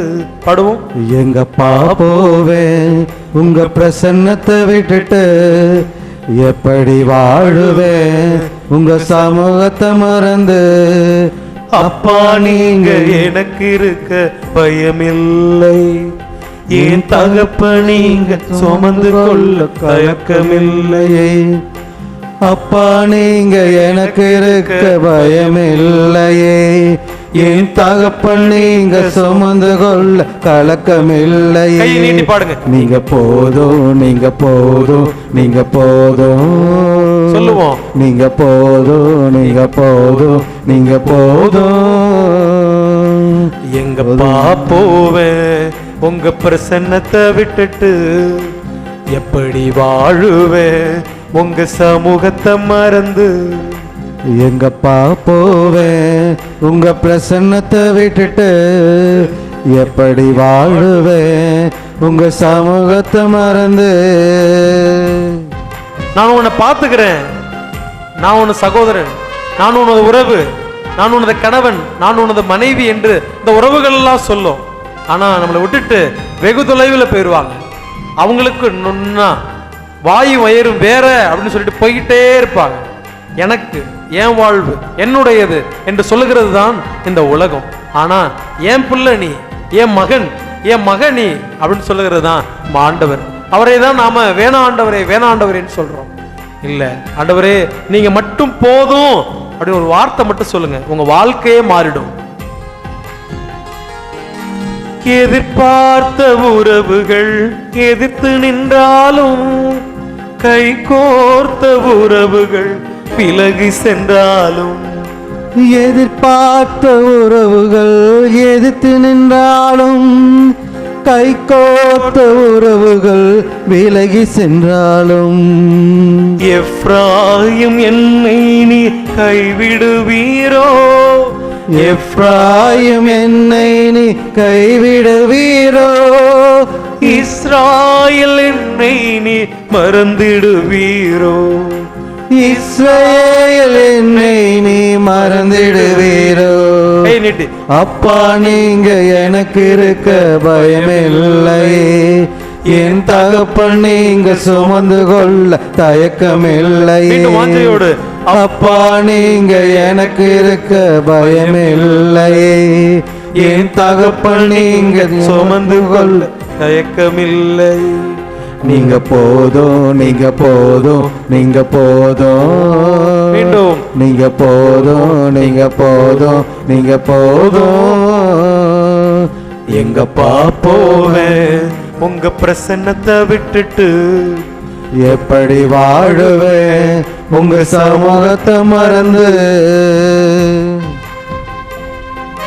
நிந்தைகள், அவமானங்கள், பிரச்சனைகள், நோக்காடுகள், கட்டுகள் எல்லாம் நம்ம நோக்கி வந்து கொண்டே இருக்கு. ஆனா ஆண்டவர், உன்னை வாளாக்காமல் தலையாக்குவேன், நீ எங்கே அவமானப்பட்டு நின்னாயோ அங்கே உன்னை உயர்த்தி பிடிப்பேன் என்று சொல்லுகிறார். இந்த ஆண்டவரை மட்டும் நம்புவோம். அவர் எல்லா பிரச்சனைகளிலிருந்தும் நம்மை மீட்க வல்லவர். அவர் ஒருவரே தேவன், அவர் ஒருவரே ஆண்டவர், அவர் ஒருவரே உன்னதர். அவரை நம்பி அவரோடு பயணம் செய்வோம். நம்மிடம் என்ன குறைவுபடுகிறது என்று ஆண்டவர்கிட்ட ஒப்பு கொடுத்து மன்னிப்பு வேண்டி நான் புதிய வாழ்க்கையை தொடங்குவேன், இந்த தவக்காலத்திலே புது மனிதனாக உமக்கேற்ற பிள்ளையாக நான் வாழ்வேன் என்று சொல்லுங்களேன்.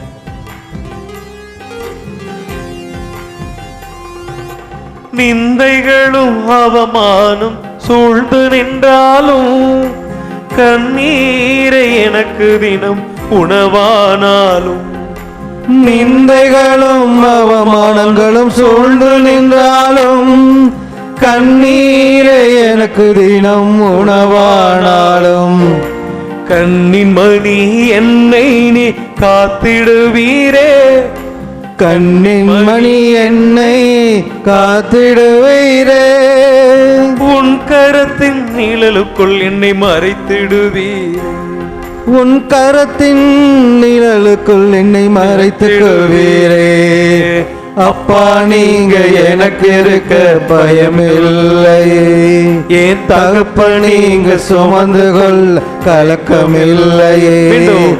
அப்பா நீங்க எனக்கு இருக்க பயமில்லையே, என் தகப்பன் நீங்க சுமந்து கொள்ள தயக்கமில்லையே. நீங்க போதும், நீங்க போதும், நீங்க போதும், நீங்க போதும், நீங்க போதும், நீங்க போதும். எங்க பாப்போவேன் உங்க பிரசன்னத்தை விட்டுட்டு, எப்படி வாழுவேன் உங்க சமூகத்தை மறந்து. எல்லாரும் சேர்ந்து எங்க பாப்போவேன் உங்க பிரசன்னத்தை விட்டுட்டு, எப்படி வாழுவேன் உங்க சமூகத்தை மறந்து. அப்பா நீங்க எனக்கு இருக்க பயமில்லையே, என் தகப்பன் நீங்க சுமந்து கொள் கலக்கமில்லையே. அப்பா நீங்க எனக்கு இருக்க பயமில்லையே, என் தகப்பன் நீங்க சுமந்து கொள் கலக்கமில்லையே. நீங்க போதும், நீங்க போதும், நீங்க போதும், நீங்க போதும், நீங்க போதும், நீங்க போதும். எங்க பாப்போவே உங்க பிரசன்னத்தை விட்டுட்டு, எப்படி வாழுவேன் உங்க சமூகத்தை மறந்து.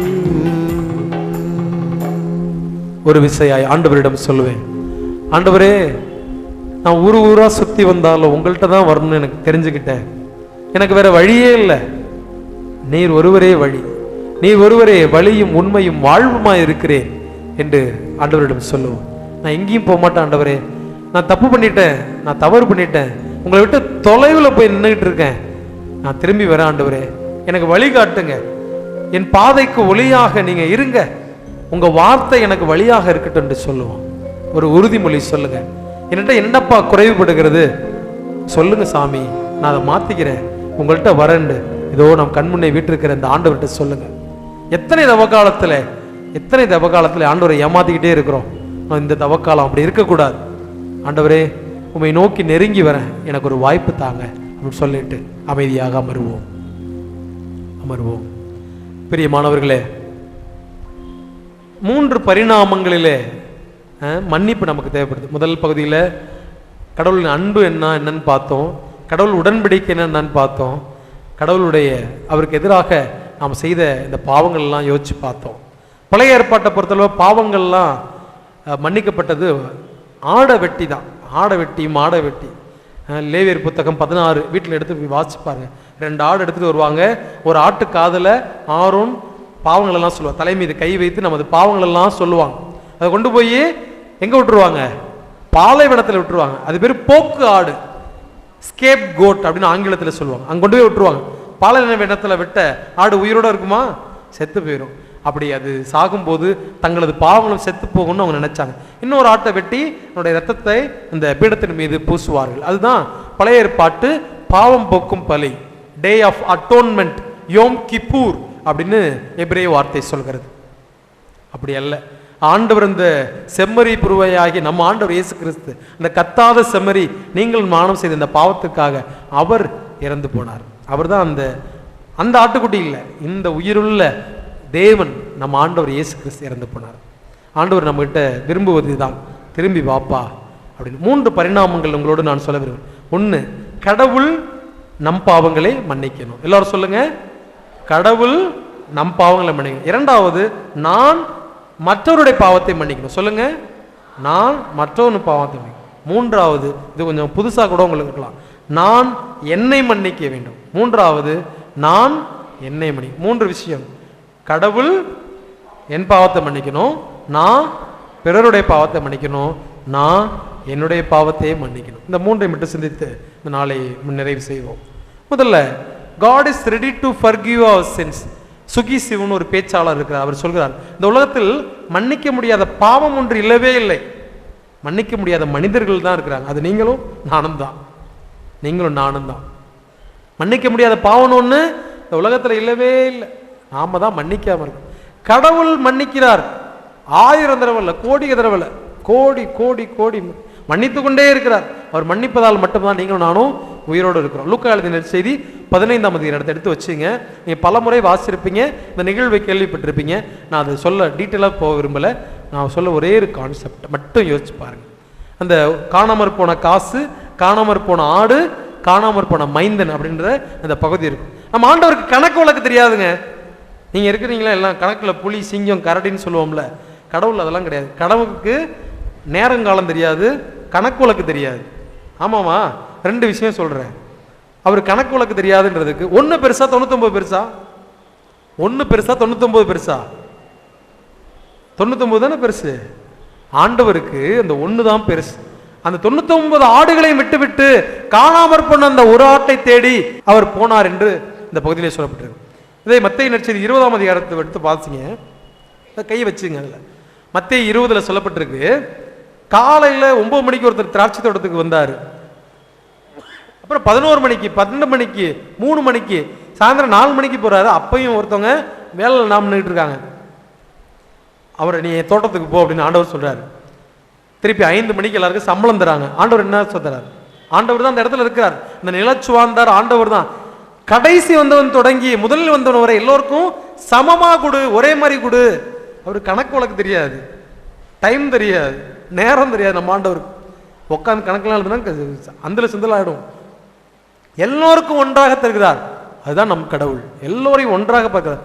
அவர் நல்லோர் மீதும் தீயோர் மீதும், சத்தமா சொல்லுங்க, நம் ஆண்டவர் நல்லோர் மீதும் தீயோர் மீதும் மழை பொழிய செய்கிறார். அவர் பார்க்கல இவன் நல்லவன், இவன் கெட்டவன், உன் பக்கத்து வீட்டில் இருக்கிறவன் ரொம்ப மோசமானவன், உன் மழையை பெய்யக்கூடாது, நாசமா போகணும். கடவுள் அதை பார்ப்பதே இல்லை. இந்த லூக்கா எழுதின நற்செய்தியில் 15ஆம் இருந்த காணாமற் போன மைந்தனை பற்றிய ஒரு விஷயத்தை மட்டும் சொல்லி முடிக்கிறது. பாருங்க, இந்த பையன் சொத்துல எனக்கு பாதியை கொடுன்னு சொல்றான். இணைச்சட்ட நூல் சொல்லுகிறது, நமது ஊர் பழக்கத்திலையும் உண்டு. எப்போ சொத்து பிரிப்பாங்க சொல்லுங்க? எப்போ சொத்து பிரிப்பாங்க? அப்பாவோ அம்மாவோ செத்ததுக்கு அப்புறம் சொத்து பிரிப்பாங்க. அந்த பையன் வந்து சொல்றான், அது இஸ்ரேல் ஒரு யூதன், அவனுக்கு தெரியும் அப்பா என் சொத்தை கொடு, பாதியை கொடு அப்படின்னு என்ன அர்த்தம்? நீ செத்துட்டேன்னு நினைச்சிறேன், எனக்கு கொடுத்துருன்னு அர்த்தம். நான் நீ செத்துட்டேன்னு நினைச்சிறேன், என் சொத்தை கொடுன்னு வாங்கிட்டு போறான். ஜாலியா இருந்தான். கடைசியா எங்க போனான்? எதுவும் வழி இல்லாம பன்னி மேய்க்கிற இடத்துல. அவன் எங்க இருந்தான்? திரும்பி சொல்லுங்க, எங்க இருந்தான்? பன்றி மேய்க்கிற இடத்துல நெற்றுக்களை தின்று கொண்டிருந்தான் அப்படின்னு வாசி. அங்க அவனுக்கு ஆஹா, நான் பண்ண தப்பாச்சே. எங்க அப்பா கிட்ட ஏராளமான பேர் இருக்கிறாங்க, அங்க அவங்களுக்கு ஏராளமான பேருக்கு சாப்பாடு தராங்க, வேலை தராங்க, நான் இங்க இருக்கிறேனே. ஆஹா, யூனோ த மீனிங்? ஆஹா மூமெண்ட்னா இதான்.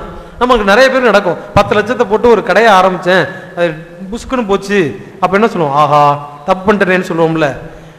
வீட்டை விட்டு போயிட்டே இருப்பீங்க, பாய் தூரத்தில் ஐயோ வீட்டை பூட்டினா ஆஹா அப்படின்னு சொல்றீங்களே, அது பேர் தான் ஆஹா. இந்த ஊதாரி மைந்தனுக்கும் அந்த ஆஹா மூமெண்ட் ஏற்படுது. ஆஹா, தப்பு பண்ணிட்டோனே.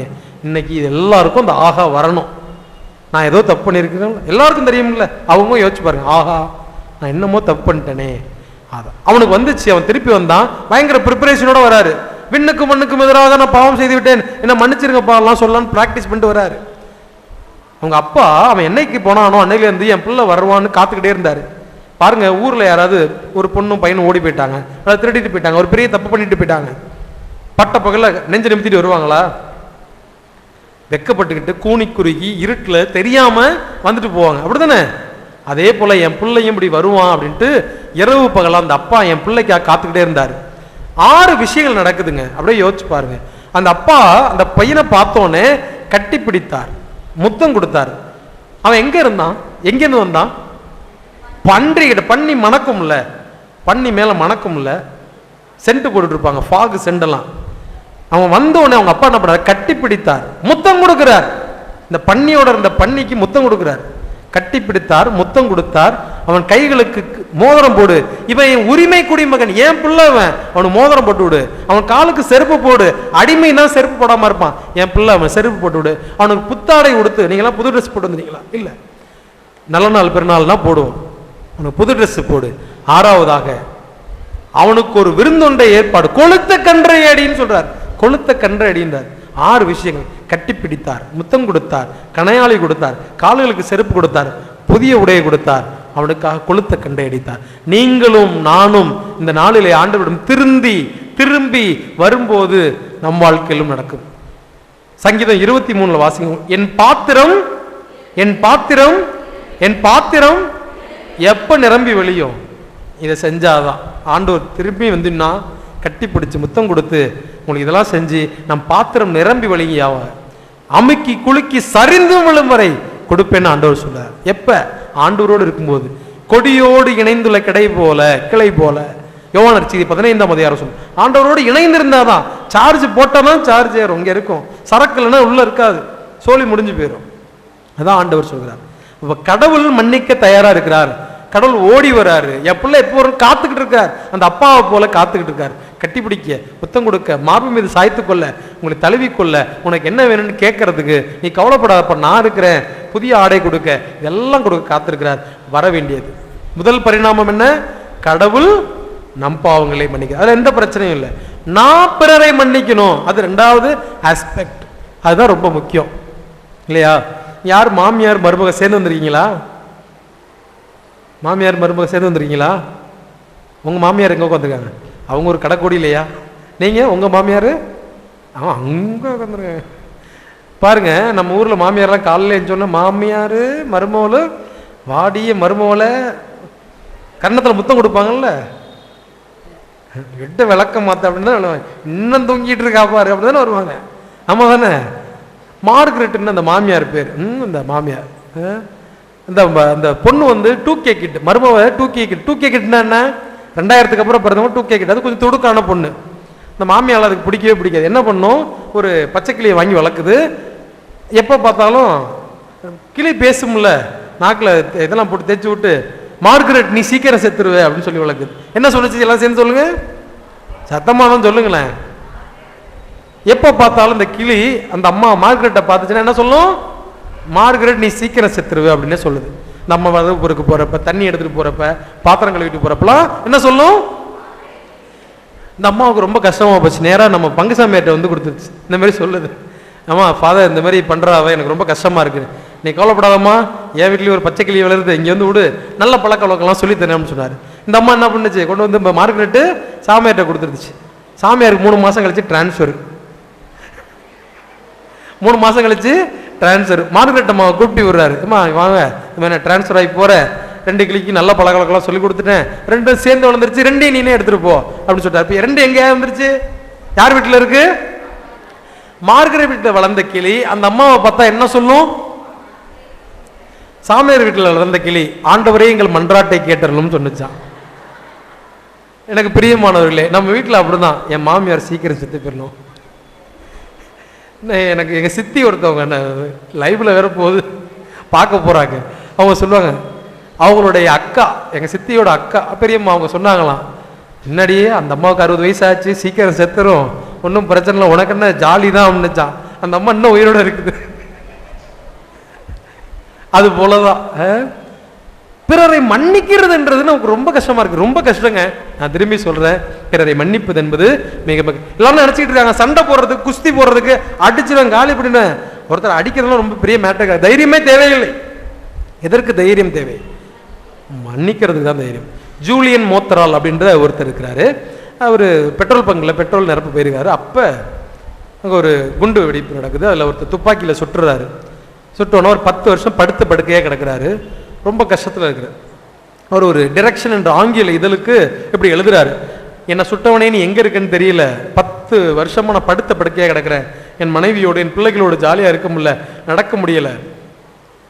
இந்த 10 ஆண்டுகள் நான் படுத்த படுக்கையாக இருந்தபோது திருவிழியம் வாசித்தேன், ஆண்டவர் சிலுவையில் இருந்து மன்னித்தார். 7 வார்த்தைகள். முதல் வார்த்தை என்ன தெரியுமா? தந்தையே இவர்கள் செய்வது இன்னதென்று அறியாமல் செய்கிறார்கள், மன்னிக்கிறார். அதே போல ஸ்தேவான் கல்லெறிந்து கொள்ளும் போது மன்னிக்கிறார்.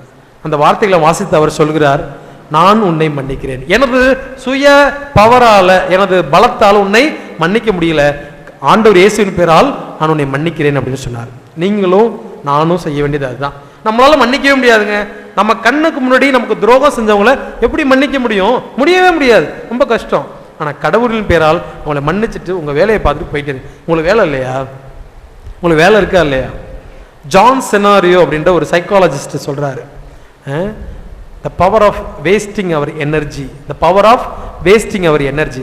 அவனை எப்படி ஒழிக்கிறது, அவனை எப்படி காலி பண்றது, அவனை எப்படி, இப்படியே யோசிச்சுக்கிட்டே நமது நல்ல நேரத்தை, நமது திறமைகளை, நமது வலிமை என்ன செஞ்சுடுறோம், அதிலே விரயம் பண்ணிடுறோம். இந்த நாளில் புரிந்து கொள்ளுவோம், நமக்கு நிறைய வேலை இருக்கு. உங்களுக்கு வேலை இருக்கா இல்லையா? வேலை இருக்கா இல்லையா? பிலிப்பியர்கள் திரும்பவும் 3ஆம் அதிகாரத்தில் வாசி பாருங்க. எனது இலக்கை நோக்கி நான் ஓடினேன் அப்படின்னு புனித பவுல் சொல்கிறார். உங்களுக்கு இலக்கு இருக்கா? என்ன இலக்கு? 50 பவுன் நகை வாங்கணுமா இல்லையா? நிறைய வேலை இருக்கு, அந்த வேலையை பார்ப்போம். இந்த வேலையெல்லாம் விட்டுட்டு அடுத்தவங்களை எப்படி காலி பண்றது, அவங்களை திட்டுறது, அரைஞ்சேன் பார்த்துக்க, மிரண்டுட்டாலே அங்கே போய் நின்னம் பார்த்து, இதெல்லாம் தேவையா? நம்ம நிறைய வேலை இருக்கு, அந்த வேலையை பார்ப்போம். ஆக முதல் பரிணாமம், கடவுள் நம்மை மன்னிக்கிறார், நான் மற்றவரை. ஒவ்வொரு திருப்பலியிலும் விண்ணுலகில் இருக்கிற எங்கள் தந்தையை சொல்றப்ப என்ன சொல்றீங்க? நான் பிறருடைய பாவத்தை மன்னிப்பது போல. இஃப் கிளாஸ், இங்கிலீஷ்ல கண்டிஷனல் கிளாஸ்ன்னு சொல்லுவாங்க. ஒருவேளை நான் மன்னிச்சேன்னா மன்னிங்க ஆண்டவரை, இல்லை விட்டுருங்க, அப்படிதான் ஒவ்வொரு நாளும் ஜெபிக்கிறோம். நாம் ஜெபிக்கிறது எப்படி? அப்படிதான் ஜெபிச்சுக்கிட்டு இருக்கோம். நான் ஒருவேளை உன்னை மன்னிச்சேன், மன்னிங்க ஆண்டவரை, இல்லைன்னா விட்டு காலி பண்ணிடுங்க, அப்படிதான் ஜெபிச்சுக்கிட்டு இருக்கீங்க. பார்த்துங்க. 3வது, என்னையே நான் மன்னிக்க வேண்டும். என்னடா அது என்னையே நான் மன்னிக்கணும்? எஸ், இந்த ஆஸ்பெக்டை, இந்த விஷயத்தை நாம், இந்த பரிணாமத்தை யோசித்து பார்ப்பதில்லை. நான் குட்டையா இருக்கேன், நான் கருப்பா இருக்கேன், நான் இப்படி இருக்கேன், அப்படி என்னை ஏற்றுக்கொள்ள முடியாத பல நேரங்கள், தோற்று போயிடுறேன். ஒரு நல்ல முயற்சி எடுத்து போறேன், அதில் தோத்து போறேன், என்னால என்னை ஏற்றுக்கொள்ள முடியல, நொந்துக்கிறோம். என்னையும் நான் என்ன செஞ்சுக்கிறேன்? நொந்துக்கிறேன். சில பேர் சூசைட் பண்றதுக்கான காரணம் என்ன? தங்களை வரித்துக் கொள்வதற்கான காரணம், பிளேடால கிழிச்சுக்கிறதுக்கான காரணம் என்ன? தற்கொலை பெறுவதற்கான காரணம் என்ன? தங்களை அவர்கள் ஏற்றுக்கொள்ளவில்லை, தங்களை அவர்கள் மன்னிக்கவில்லை. ஒரு 2 கதாமாந்தர்களை உங்கள் கண்முன் கொண்டு வரும். ஒரு சைடு பேதுரு, ஒரு சைடு யூதாஸ் இஸ்காரியோத். பேதுரு பாருங்க, அவர் பண்ணாத தப்பா? இன்னைக்கு திருச்சபையின் தலைவராக இருக்கிறார், அவர் பண்ணாத தப்பா? சேவல் 2 முறை கூவும் நீ என்னை 3 முறை மறுதளிப்பான்னு சொன்னார். போங்காண்டவரை, நான்லாம் அப்படி பண்ணுவேனா? உங்களோட உட்காந்து சாப்பிட்டேன், படுத்திருந்தேன், தூங்கிட்டு இருந்தேன். என்ன மத்தேயு நற்செய்தி 18ஆம் அதிகாரத்தில் சொல்லியிருக்காருல்ல, நீ எதெல்லாம் ஏற்றுக்கொள்வியோ அதெல்லாம் ஏற்றுக்கொள்ள முடியும், எதெல்லாம் மன்னிக்கிறியோ, மோட்சத்தின் திறவுகோலை தர இவ்வளோ பொறுப்பு கொடுத்துருக்கீங்க, நான் அப்படி செய்வேன் ஆண்டவரே எல்லாம் சொன்னார்ல. அந்த போர் வீரன் எங்கேருந்து வெட்டுறாரு? நெஞ்சுக்கு நேரம் வெத்தினார்ல. பின்பக்கமானு அவனுக்கு காதை வெட்டுகிறார். அவ்வளவு கோலையாக. அது மட்டும் இல்ல, ஆண்டவரை வெகு தொலைவில் இருந்து பின்பற்றி கொண்டே இருக்கிறார். அங்கே போகும்போது முற்றத்துக்கு செல்லும் போது 3 பேர் அவர்கிட்ட கேட்கிறான், நீயும் அவர்களில் ஒருவன் தானே? என்ன கேள்வி என்ன சொல்றாரு? அவரை தெரியாது. 2வது, அந்த ஆளை எனக்கு தெரியாது. இந்த ஆளை தெரியாதுன்றாரு. அவரை எனக்கு தெரியாது. 2வது, அந்த ஆளை எனக்கு தெரியாது. 3வது சொல்லாரு, அவரை சபிக்கவும் ஆணையிடவும் தொடங்கினார். அவரை சபிக்கவும் ஆணையிடவும் தொடங்கினார் அப்படின்னு திருவில்லியம் சொல்லுகிறார். ஆண்டவர் இது ஒரு சைடு, அவர் அப்படியே வச்சுங்க. அப்படியே இந்த சைடு கட் பண்ணி ஓபன் பண்ணா யூதாஸ் இஸ்காரியோத்து ஒரு மாமனிதர். அவர் என்ன பண்றாரு? ஆண்டவரை முத்தமிட்டு காட்டி கொடுக்கிறார். காட்டி கொடுக்கிறப்ப கூட ஒரு சான்ஸ் கொடுக்கிறார் ஆண்டவர். அதுக்கு முன்னாடி யோவான் நற்செய்தி 13ஆம் அதிகாரத்தில் பாருங்க, செய்ய வேண்டியதை போய் சீக்கிரம் செய்யன்னு ஆண்டவர் சொல்றாரு. போறதுக்கு முன்னாடி என்ன கொடுத்தாரு? போறதுக்கு முன்னாடி என்ன கொடுத்தாரு தெரியுமா? இயேசுவே கொடுத்தாலும், நல்ல காது கொடுத்து கேளுங்க. நான் ஒவ்வொரு முறை நற்கருணை பிரசங்கத்தில் இதை சொல்வது வழக்கம். இயேசுவே கொடுத்தாலும், இயேசுவையே கொடுத்தாலும் வாங்குறவன்றதான் இருக்குது. the disposition of the individual. நான் உள்ள சுத்தமா இருந்தாதான். இது சாக்கடையா இருந்தா இந்த நற்கருணை உள்ள வந்து என்ன ஆகும்? சாக்கடையா தான் போகும். ஆண்டவர் தொய்த்து கொடுக்கிறாரு, சாத்தான் உள்ளுக்குள்ள போச்சுன்னு வருது. நற்கருணையை வாங்கிட்டு அவர் என்ன பண்ணாரா? அது சாத்தான் உனக்குள்ளே வந்தது, அது இருள் நேரமாய் இருந்ததுன்னு சொல்லப்படுது. ஆமாவா இல்லையா? அங்க அதோட முடியல. ஆண்டவரை கட்டி கொடுக்கிறாரு முத்தமிட்டு. அப்ப கூட சான்ஸ் கொடுக்கிறாரு, கடைசி கூட சான்ஸ் கொடுக்கிறாரு. என்ன சொன்னாரு? தோழா, மானிட மகனை முத்தமிட்டா காட்டி கொடுக்கிறாய். தோழா, நண்பனே, என்ன செஞ்சிருக்கலாம்? ஆண்டவரே என்ன மன்னிச்சிருங்க, முடிஞ்சு போச்சு. இதுதான் இவங்க 2 பேருக்குள்ள வித்தியாசம். 2 பேர் இருக்காங்க. இவர் மேல இவர் பேதுரு பண்ணது போல உலகத்துல யாருமே இவ்வளவு மோசம் பண்ணிருக்க மாட்டாங்க. அந்த ஆளை எனக்கு தெரியாதுன்னு சொன்னவர் அவரை சபிக்கவும் ஆணையிடும். ஆனா இவரு திரும்பி வந்து அவர்கிட்ட மன்னிப்பு கேட்கல, தூக்கு மாடி செத்து போயிட்டார். ஆனா இவரு பேதுரு திரும்பி வந்து என்ன கேட்டாரு? தன்னை ஏற்றுக்கொண்டார். தான் பண்ண தப்பு, நான் தான் பண்ண தப்பு, தன்னை அக்செப்ட் பண்ணிக்கிட்டாரு. நான் தான் தப்பு பண்ணிட்டேன். நேரம் வந்து ஆண்டவர்கிட்ட மன்னிப்பு கேட்டாரு. ஆண்டவர் என்ன பண்ணாரு? உடல அவர் சும்மா உடல, சரியான ஆளு. யோவான் நற்செய்தி 21ஆம் அதிகாரம், நீ என்னை அன்பு செய்கிறாயா? 3 தடவை கேட்கிறார். ரிவிட் அடிக்கிறது. அந்த 3க்கு இந்த 3. நீ என்னை அன்பு செய்கிறாய், நீ என்னை அன்பு செய்கிறாய், நீ என்னை அன்பு செய்கிறாய். அவர் என்ன சொல்றாரு? ஆண்டவர் உனக்கு தெரியாதான் கேஷுவலா ஆரம்பிச்சு பார்த்தாரு. ஆண்டவர் அடுத்தது நல்லா தூண்டில் பலமா போட்டார். அவ்வளவுதான், ஆண்டவரே மன்னிச்சிருங்கன்னு தாரையா கண்ணீர் வெடிச்சார். அதுதான் நீங்கள் செய்ய வேண்டியது. அதுதான், நாம் தவறானவர்கள், தவறு செய்கிறவர்கள். எனவே எனக்கு பிரியமானவர்களே, இந்த நாளில் இந்த 3 ஆஸ்பெக்ட் கடவுள் நம்ம அன்பு செஞ்சுக்கிட்டே இருக்கிறாரு. நம்மகிட்ட கேட்பது ஒன்றே உண்டு, நீ என்னுடைய மக்களா, you are my son, you are my daughter அப்படின்னு சொல்றாரு. அதை நாம் ஏற்றுக்கொண்டு வாழணும். வேற ஒண்ணுமே கடவுள் நம்மகிட்ட கேட்கல. நம்மகிட்ட குறைவுபடுவது என்ன என கண்டுபிடிச்சு நாட்கள்ல பொழுது மனிதனாக வாழ முயற்சி. எல்லோரும் எழுந்து நின்று குதூகலமா ஆண்டவர்கிட்ட, ஆண்டவரே ஒரு குதூகலமா ஒரு பாட்டை பாடுவோம். ஆண்டவரே என்ன மன்னிச்சிட்டீங்க, அதுக்காக நன்றி, நான் புது வாழ்க்கை வாழ்வேன்னு சொல்லி இயேசுவின் சன்னிதானத்துல நான் புது மனிதனா மாறப் போறேன். என்னுடைய பாவம் என்னன்னு எனக்கு தெரிஞ்சிருச்சு ஆண்டவரே. நான் உண்மை விட்டு தொலைவில் இருக்கிறதுக்கு காரணம் என்னன்னு எனக்கு தெரிஞ்சிருச்சு ஆண்டவரே. என்கிட்ட என்ன குறைவுபடுது அவன் தெரிஞ்சிருச்சு ஆண்டவரே. இந்த இடத்துல உமக்கு நான் உறுதிமொழி தரேன்னு எல்லாரும் உறுதிமொழி எடுக்கிறோம். இங்கே அந்த உறுதிமொழியை நீங்க என்ன செய்யணும்? பின்பற்றணும். விரும்புனீங்கன்னா செய்யுங்க. உங்களுக்கு ஆசீர்வாதம் வேணும்னா, அந்த ஊதாரி மனிதனுக்கு நடந்த அந்த விஷயங்கள் உங்க வாழ்க்கையில் நடக்கணும்னு நினைச்சீங்கன்னா, நம்புனீங்கன்னா இதை செய்யுங்க. உங்க வாழ்க்கையில குதூகலம், கொண்டாட்டம், மகிழ்ச்சி, ஆசீர்வாதம், மங்களகரமான வாழ்வு இருக்கும். கைத்தட்டி ஜோரா பாடுறோம். குதூகல கொண்டாட்டமே என் இயேசுவின் சன்னிதானத்தில். எல்லோரும் குதூகலம் கொண்டாட்டமே என் இயேசுவின் சன்னிதானத்தில். எல்லாரும் குதூகலம் கொண்டாட்டமே என் இயேசுவின் சன்னிதானத்தில். ஆனந்தம் ஆனந்தம் ஆனந்தமே என் நண்பரின் திருப்பாதத்தில். ஆனந்தம் ஆனந்தமே என் நண்பரின் திருப்பாதத்தில். குதூகலம் கொண்டாட்டமே என் இயேசுவின் சன்னிதானத்தில். பாவமெல்லாம் பறந்தது, நோய்கள் எல்லாம் தீர்ந்தது இயேசுவின் ரத்தத்தினால். பாடுவோம். பாவமெல்லாம் பறந்தது, நோய்கள் எல்லாம் தீர்ந்தது இயேசுவின் ரத்தத்தினால். கிறிஸ்துவுக்குள் வாழ்வு கிருபையால் மீட்பு பரிசுத்த ஆவியினால் எல்லோரும் கிறிஸ்துவுக்குள் வாழ்வு கிருபையால் மீட்பு பரிசுத்த ஆவியினால் குதூகலம் கொண்டாட்டமே என் இயேசுவின் சன்னிதானத்தில் குதூகலம் கொண்டாட்டமே என் இயேசுவின் சன்னிதானத்தில் தேவாதி தேவன் தினந்தோறும் தங்கும் தேவாலயம் நான். நீங்கதான் தேவாதி தேவன் தினந்தோறும் தங்கும் தேவாலயம் நாமே. ஆவியான தேவன் அச்சாரமான அதிசயம் அதிசயமே. ஆவியான தேவன் அச்சாரமானால் அதிசயம் அதிசயமே. குதூகலம் கொண்டாட்டமே என் இயேசுவின் சன்னிதானத்தில் குதூகலம் கொண்டாட்டமே என் இயேசுவின் சன்னிதானத்தில் எக்கால சத்தம் தூதர்கள் கூட்டம் நேச வருகின்றார். எக்கால சத்தம் தூதர்கள் கூட்டம் நேச வருகின்றார். ஒரு நொடி பொழுதில் மறுரூபமாவோ மகிமையில் பிரவேசிப்போம். ஒரு நொடி பொழுதில் மறுரூபமாவோம் மகிமையில் பிரவேசிப்போம். குதூகல கொண்டாட்டமே என் இயேசுவின் சன்னிதானத்தில் குதூகலம் கொண்டாட்டமே என் இயேசுவின் சன்னிதானத்தில். Praise the Lord.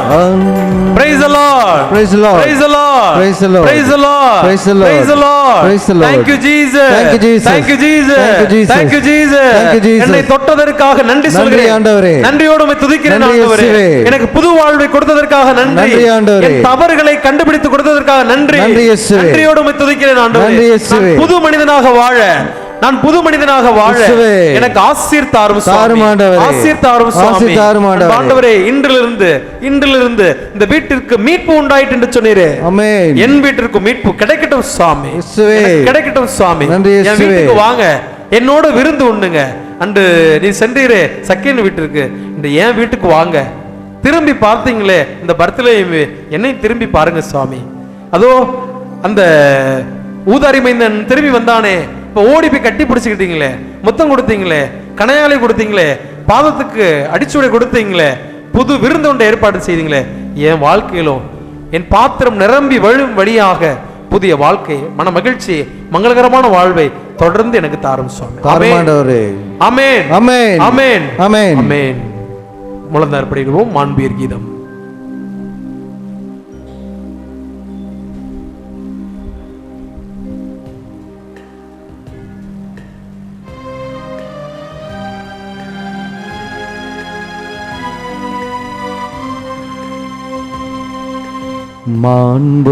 மாண்புயர்வருள் அடையாளத்தை தாழ்ந்து பணிந்து ஆராதிப்போம். பழைய நியம முறைகள் அனைத்தும் இனி மறைந்து முடிவு பெறுக. புதிய நியம முறைகள் வருக. புலன்களாலே மனிதர் இதனை அறிய இயலா. குறையை நீக்க நம்பிக்கையின் உதவி பெறுக. தந்தை அவர்க்கும் மகனவர்க்கும் புகழ்ச்சியோடு வெற்றியார்க்கும். மீட்பின் பெருமை மாட்சிமையோடு வலிமை வாழ்த்து யாவுமாக. இருவரிடமாய் வருகின்றவராம் தூய ஆவியானவர்க்கும் அளவில்லாத சம புகழ்ச்சி என்றுமே உண்டாகுக.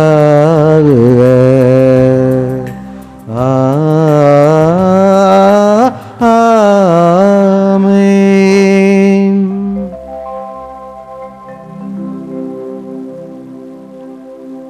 மன்றாடுவோமாக. இறைவா, இந்த வியப்புக்குரிய அருளுடையாளத்துல உம்முடைய திருப்பாடுகள் நினைவை எங்களுக்கு விட்டு சென்றீர். திருவுடல் திருரத்தம் ஆகியவற்றின் தூய மறைபொருளை வணங்கும் நாங்கள் உமது மீட்பின் பயனை இடைவிடாமல் அனுபவிக்க அருள் புரிவீராக. என்றென்றும் வாழ்ந்து ஆட்சி செய்கின்றவர் நீரே. ஆமென்.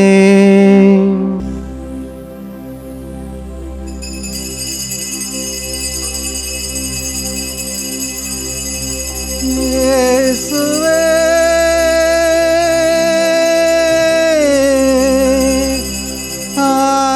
ஆராதனை எனக்காக மரித்தவரே, ஆராதனை எனக்காக நொறுக்கப்பட்டவரே,